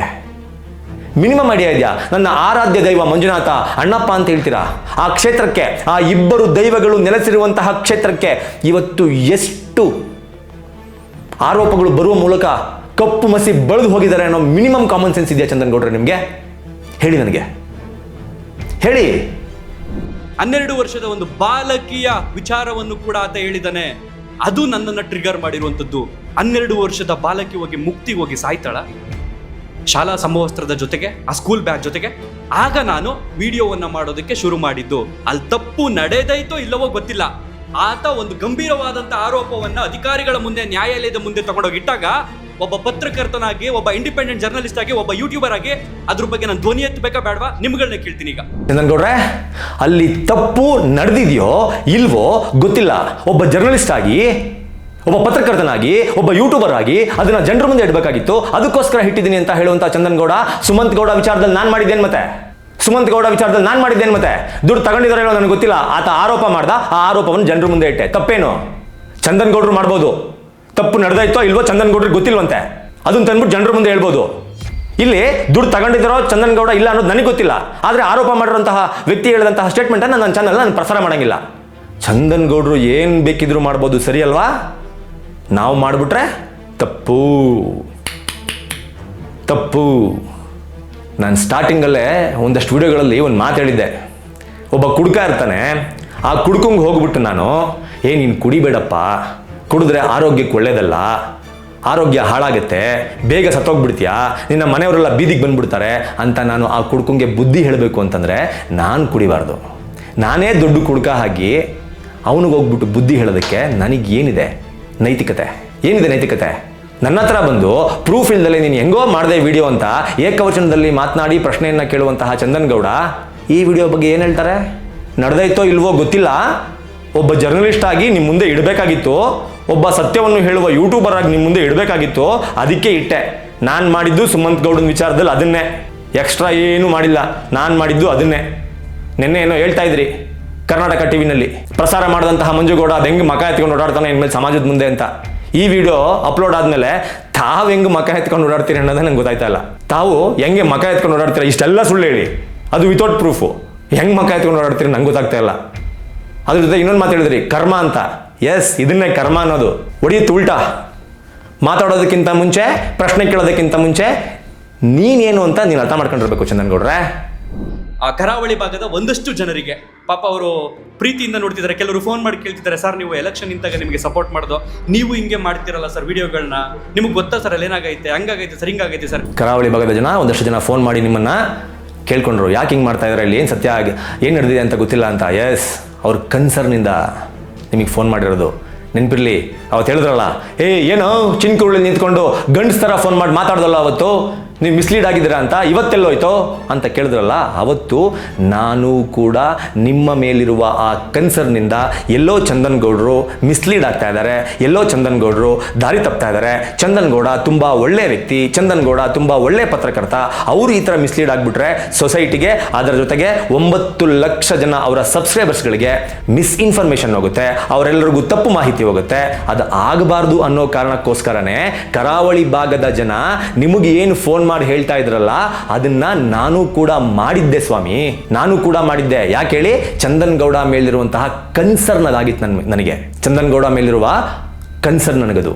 ಅದಕ್ಕೋಸ್ಕರ ಫೋನ್ ಮಾಡಿ ದಯವಿಟ್ಟು ಚಂದನ್ಗೌಡ್ರೆ ಮಿಸ್ಲೀಡ್ ಆಗಬೇಡಿ ಪ್ಲೀಸ್ ಅಂತ ನಾನು ಅವತ್ತು ರಿಕ್ವೆಸ್ಟ್ ಮಾಡ್ಕೊಂಡಿದ್ದೆ. ನನಗೊಬ್ಬನಿಗೆ ಅನ್ಸಿದೆ ಅಂತ ಅನ್ಕೊಂಡಿದ್ದೆ ನಾನು. ನೀವೇ ಒಪ್ಕೋತಾ ಇದ್ದೀರಲ್ಲ, ಕರಾವಳಿ ಭಾಗದ ಸಾಕಷ್ಟು ಜನ ಬಂದ್ಬಿಟ್ಟು ನನಗೆ ಫೋನ್ ಮಾಡ್ಬಿಟ್ಟು ಕೇಳ್ತಾ ಇದ್ದೀರಾ, ಮೆಸೇಜ್ ಮಾಡ್ಬಿಟ್ಟು ಕೇಳ್ತಾ ಇದ್ದೀರಲ್ಲ ಅಂತ. ನನಗೆ ಆವಾಗಲೇ ಗೊತ್ತಾಗಿದ್ದು. ನನಗೊಬ್ಬನಿಗೆ ಅನಿಸಿಲ್ಲ ಇದು. ಚಂದನ್ಗೌಡನ ಫಾಲೋ ಮಾಡ್ತಾ ಇರುವಂತಹ, ಚಂದನ್ಗೌಡನ ಇಷ್ಟಪಡುವಂತಹ, ನನ್ನಂತೆ ಇಷ್ಟಪಡುವಂತಹ, ನನ್ನಂತೆ ಅವರ ವಿಡಿಯೋಗಳನ್ನು ನೋಡುವಂತಹ ಸಾಕಷ್ಟು ಜನರಿಗೆ ಅನಿಸಿದೆ. ಹಾಗಾಗಿ ಅವರಿಗೆ ಇನ್ಫಾರ್ಮ್ ಮಾಡಬೇಕು ಅಂತ ಕರಾವಳಿ ಭಾಗದ ಜನ ಹೆಂಗೆ ನಿಮಗೆ ಪ್ರಯತ್ನ ಪಟ್ಟರೋ ಇನ್ಫಾರ್ಮ್ ಮಾಡೋದಕ್ಕೆ, ಹಂಗೆ ನಾನು ಪ್ರಯತ್ನ ಪಟ್ಟಿದ್ದು. ಬದಲಾದ್ರ ಇಲ್ಲ, ನನಗೊಬ್ಬನಿಗೆ ಅನಿಸಿಲ್ಲ ಇದು. ನೀವೇ ಹೇಳುವ ಪ್ರಕಾರ ಸಾಕಷ್ಟು ಜನರಿಗೆ ಅನಿಸಿದೆ. ಇವಾಗ ಉತ್ತರ ಕೊಡುವ ಜವಾಬ್ದಾರಿ ತಮ್ಮ ಮೇಲಿದೆ. ನಿಮಗೇನಾದರೂ ಒಂದೇ ಒಂದು ಸಣ್ಣ ಇರುವೆ ಅಥವಾ ಸಾಸಿವೆ ಕಾಳಿನಷ್ಟು ಸಾಕ್ಷಿ ದೊರೆತರೆ, ಸಿಕ್ಕರೆ, ಇವನು ಅಂತೆ ಕಂತೆ, ಇವನು ಆ ಪಕ್ಷ ಈ ಪಕ್ಷ, ಇವನು ಆ ಪಾರ್ಟಿ ಇವನು ಈ ಪಾರ್ಟಿ ಪ್ರೂವ್ ಮಾಡಿ ಬಿಸಾಕ್ರಿ. ಮಂಡಿ ಕಾಲಲ್ಲೂರಿ ನಿಮ್ಗೆ ಅಡ್ಬಿದ್ದು ಕಾಲು ನಮಸ್ಕಾರ ಮಾಡ್ಕೊಂಡು ಬರ್ತೀನಿ. ನಾನು ತಪ್ಪು ಮಾಡಿದ್ದೀನಿ. ಅಪ್ಪಿ ತಪ್ಪಿ ಮುಂದೊಂದು ದಿನ ಏನಾದರೂ ನನ್ನನ್ನು ನಾನು ಮಾರಿಕೊಳ್ಳುವಂತಹ ಪರಿಸ್ಥಿತಿ ಬಂದರೆ, ನನಗೆ ಆಲ್ರೆಡಿ 5-6 ವರ್ಷಗಳ ಹಿಂದೆ ಈ ಝೊಮ್ಯಾಟೊ ಸ್ವಿಗ್ಗಿ ಫುಡ್ ಡೆಲಿವರಿ ಕೆಲಸ ಮಾಡಿ ಬದುಕಿದ್ದೀನಿ. ಆ ಕೆಲಸ ಮಾಡ್ತೀನಿ ಹೊರತು ಇಲ್ಲಿ ಬಂದು ಕುತ್ಕೊಂಡು ಉಪದೇಶ ಮಾಡಲ್ಲ. ಕೆಲವರು ಸಾಕ್ಷಿ ಸಿಕ್ಕರೆ ಪ್ರೂವ್ ಮಾಡಿ ಬಿಸಾಕ್ರಿ. 6-7 ವರ್ಷಗಳ ಹಿಂದೆ ಝೊಮ್ಯಾಟೊದಲ್ಲಿ ಏನು ಕೆಲಸ ಮಾಡ್ಕೊಂಡಿದ್ದೆ ಅದೇ ಕೆಲಸಕ್ಕೆ ನಾನು ವಾಪಸ್ ಹೋಗ್ತೀನಿ. ನಾನು ಏನು ಹೇಳಲ್ಲ, ನೋಡ್ತಾ ಇರುವಂತಹ ಜನ ನೀವು ಹೇಳಿ, ನಾನು ಇಷ್ಟೋ ತನಕ ಹೇಳಿದ್ದು ಬರೀ ಬಾಯಿ ಮಾತಾ ಅಥವಾ ಸಾಕ್ಷಿ ಸಮೇತ ಹೇಳಿದಿನ?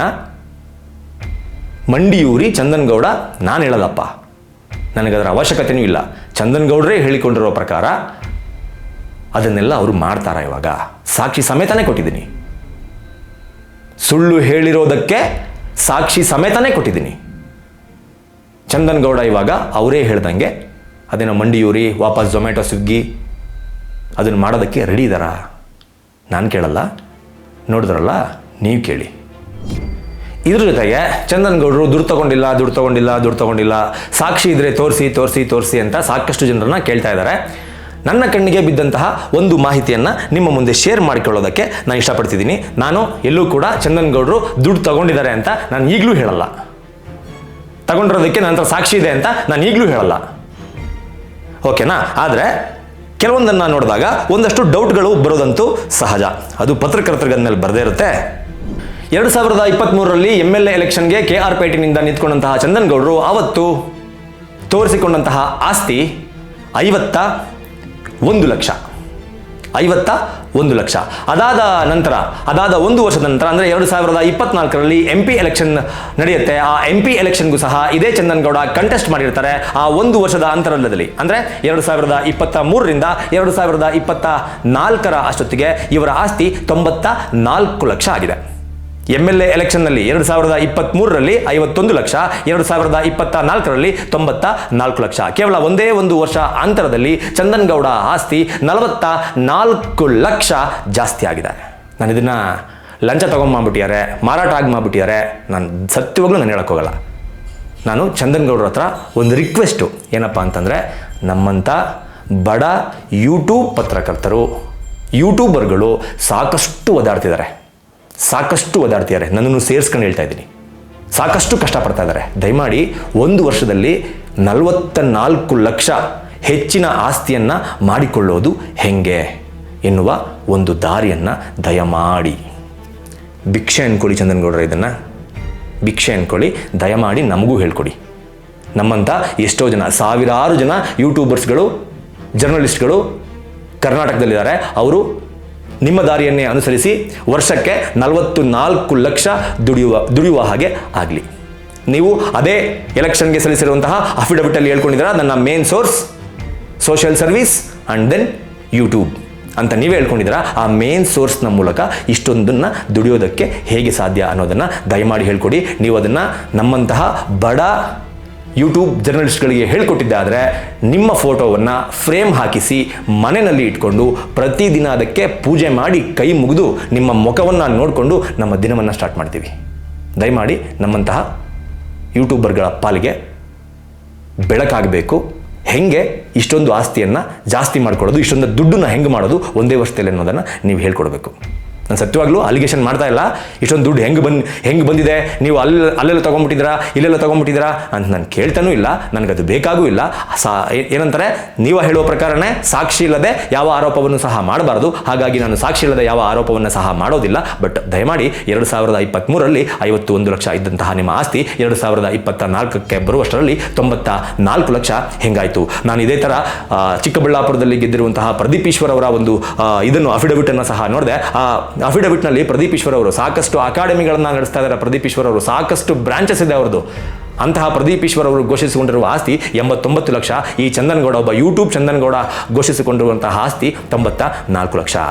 ದಯಮಾಡಿ ಅದೊಂದನ್ನು ಹೆಂಗೆ ಮಾಡೋದು ಅಂತ ನಮ್ಮಂಥ ಯೂಟ್ಯೂಬರ್ಗಳಿಗೆ ಹೇಳ್ಕೊಟ್ಬಿಡಿ. ಹೇಳ್ಕೊಡೋದಕ್ಕಿಂತ ಮುಂಚೆನೇ ದೀರ್ಘದಂಡ ನಮಸ್ಕಾರ ನಿಮಗೆ. ನೀವು ಹೇಳ್ಕೊಡ್ತೀರಾ ಅಂತ ಅಂದ್ಕೊಂಡಿದ್ದೀನಿ. ಪ್ಲೀಸ್, ನಾವು ದುಡ್ಡು ಮಾಡಬೇಕು. ತುಂಬ ಕಷ್ಟಪಡ್ತಾ ಇದ್ದೀವಿ, ತುಂಬ ಕಷ್ಟದಲ್ಲಿದ್ದೀವಿ, ನಾವು ದುಡ್ಡು ಮಾಡಬೇಕು. ಪ್ಲೀಸ್ ಹೇಳ್ಕೊಡಿ, ಪ್ಲೀಸ್. ಇದ್ರ ಜೊತೆಗೆ ನನಗೆ ಕೊನೆಯದಾಗಿ ಹೇಳೋಕ್ಕೇನೇನು ಉಳಿದಿಲ್ಲ. ನ್ಯಾಯದ ಪರವಾಗಿರಿ, ಸತ್ಯದ ಪರವಾಗಿರಿ. ನಿಮ್ಮನ್ನು ಭಗವಂತ ಯಾವುದೇ ಕ್ಷಣದಲ್ಲಿ ಯಾವುದೇ ಸ್ಥಿತಿಯಲ್ಲಿದ್ದರೂ ನಿಮ್ಮನ್ನು ಕಾಪಾಡ್ತಾನೆ. ಅನ್ಯಾಯದ ಪರವಾಗಿ, ತಪ್ಪು ಮಾಡಿದವರ ಪರವಾಗಿದ್ದಂಥವ್ರನ್ನ ಭಗವಂತ ಯಾವ ಕ್ಷಣಕ್ಕೂ ಕೂಡ, ಯಾವುದೇ ಸಂದರ್ಭದಲ್ಲೂ ಕೂಡ ನಿಮ್ಮನ್ನು ಕ್ಷಮಿಸಲ್ಲ ಅಂತ ಹೇಳ್ತಾ ಈ ಒಂದು ವಿಡಿಯೋನಲ್ಲಿ ಮುಗಿಸ್ತಾ ಇದ್ದೀನಿ. ಧನ್ಯವಾದ. Thank you so much. ಇಷ್ಟೇ, ನಾನೇನು ಹೇಳಬೇಕೋ ಅದನ್ನು ಚಂದನ್ ಗೌಡ್ರೆ ಹೇಳಿದ್ದಾರೆ ಅಷ್ಟೇ. ಸೊ ಇದ್ಯಾವುದಕ್ಕೂ ಕ್ಲಾರಿಫಿಕೇಷನ್ ನನಗೆ ಬೇಕೇ ಬೇಕು ಅಂತ ನನಗಿಲ್ಲ. ನನಗಿಲ್ಲ, ನನಗೆ ಉತ್ತರ ಬೇಕೇ ಬೇಕು ಅಂತ ನಾನು ಕೇಳಲ್ಲ. ಕೊಡೋದು ಬಿಡೋದು ಚಂದನ್ ಗೌಡರಿಗೆ ಬಿಟ್ಟಿದ್ದು. ಉತ್ತರ ಕೇಳ್ತಿರೋ ಬಿಡ್ತಿರೋ ಈ ವಿಡಿಯೋವನ್ನು ನೋಡ್ತಾ ಇರುವಂತಹ ವೀಕ್ಷಕರಿಗೆ ಬಿಟ್ಟಿದ್ದು, 9 ಲಕ್ಷ ಜನ ನ್ಯೂಸ್ ಅಲರ್ಟ್ನ ಸಬ್ಸ್ಕ್ರೈಬರ್ಗಳಿಗೆ ಬಿಟ್ಟಿದ್ದು.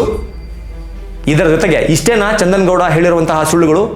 ನೋ, ಇನ್ನೂ ಬೇಜಾನಿದೆ. If in case Chandan Gowda ಈ ವಿಡಿಯೋದ ಮೇಲೇನಾದರೂ ಮತ್ತೆ ನನ್ನನ್ನು ಚಾಲೆಂಜ್ ಮಾಡಿ, ನನ್ನ ಪ್ರೊಫೆಷನಲಿಸಮ್ನ ಪ್ರಶ್ನೆ ಮಾಡಿ ನನ್ನನ್ನು ಕೆದಕಿದ್ರೆ ಮತ್ತೆ ಪರ್ಮಿಷನ್ ಕೊಡಿ ಚಂದನ್ ಗೌಡ್ರೆ.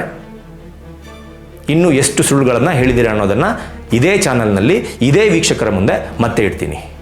ಇದ್ರ ಮೇಲೆ ಈ ವಿಷಯನ ಡ್ರ್ಯಾಗ್ ಮಾಡ್ಕೊಂಡು ಹೋಗೋದಾಗಲಿ, ಮತ್ತೆ ನನಗೆ ಕ್ಲಾರಿಫಿಕೇಶನ್ ಬೇಕು ಅಂತ ಕೇಳೋದಾಗಲಿ, ಮತ್ತೊಂದು ಮಗದೊಂದು ನನಗೆ ಯಾವ ಅವಶ್ಯಕತೆಯೂ ಇಲ್ಲ.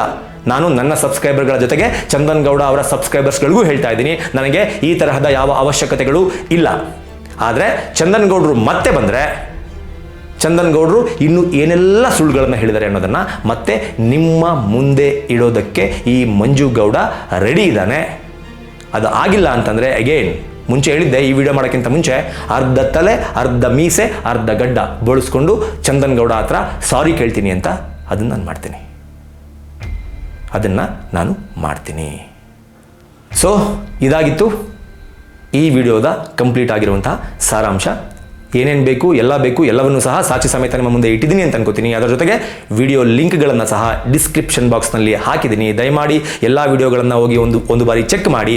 ಅದಾದ ನಂತರ ಹೇಗೇನು ಹೇಳ್ತಾ ಇದ್ದೀನಿ, ನಾನು ಈ ವಿಚಾರದಲ್ಲಿ ಮತ್ತೆ ಸುಳ್ಳನ್ನು ಹೇಳ್ತಾ ಇದ್ದೀನಿ ಅಂತ ನಿಮ್ಗೆ ಅನ್ಸಿದ್ರೆ ಅದನ್ನೂ ಕಾಮೆಂಟ್ ಬಾಕ್ಸ್ ಮೂಲಕ ತಿಳಿಸಿ, ಯಾಕೆ ಅಂತ ತಿಳಿಸಿ. ಅದರ ಜೊತೆಗೆ ನಾನು ಸತ್ಯನೇ ಹೇಳ್ತಾ ಇದ್ದೀನಿ ಅಂತ ಅನ್ಸಿದ್ರೆ ಅದನ್ನೂ ಕಾಮೆಂಟ್ ಬಾಕ್ಸ್ ಮೂಲಕ ತಿಳಿಸಿ ಅಂತ ಕೇಳ್ಕೊತಾ, ನಿಮ್ಮ ಸಪೋರ್ಟ್ ನನಗೆ ಬಹಳ ಮುಖ್ಯ. ನೀವು ಏನು ಸಪೋರ್ಟ್ ಮಾಡಿದ್ರಿ, ಆ ಸಪೋರ್ಟ್ನಿಂದ ನಾನು ಈ ವಿಡಿಯೋನ ಮಾಡ್ತಾ ಇದ್ದೀನಿ. ಈ ವಿಡಿಯೋಗೆ ಕಾಪಿರೈಟ್ ಬರುತ್ತೋ ಬರಲ್ವೋ, ಕಾಪಿರೈಟ್ನ ಕೊಟ್ಬಿಟ್ಟು ನನ್ನ ಚಾನಲನ್ನು ಡಿಲೀಟ್ ಮಾಡುವಂತಹ ಕೆಲಸಗಳು ಆಗುತ್ತೋ ಆಗಲ್ವೋ ಮುಂದಿನ ದಿನಗಳಲ್ಲಿ ಗೊತ್ತಾಗುತ್ತೆ. ಹಂಗೇನಾದರೂ ಆಯಿತು ಅಂತಂದರೆ ಯಾಕೆ ಆಗಿರ್ಬೋದು ಅನ್ನೋದನ್ನು ಅವತ್ತು ಮತ್ತೆ ವಿಡಿಯೋ ಮಾಡಿ ಹೇಳ್ತೀನಿ. ನಮಸ್ಕಾರ.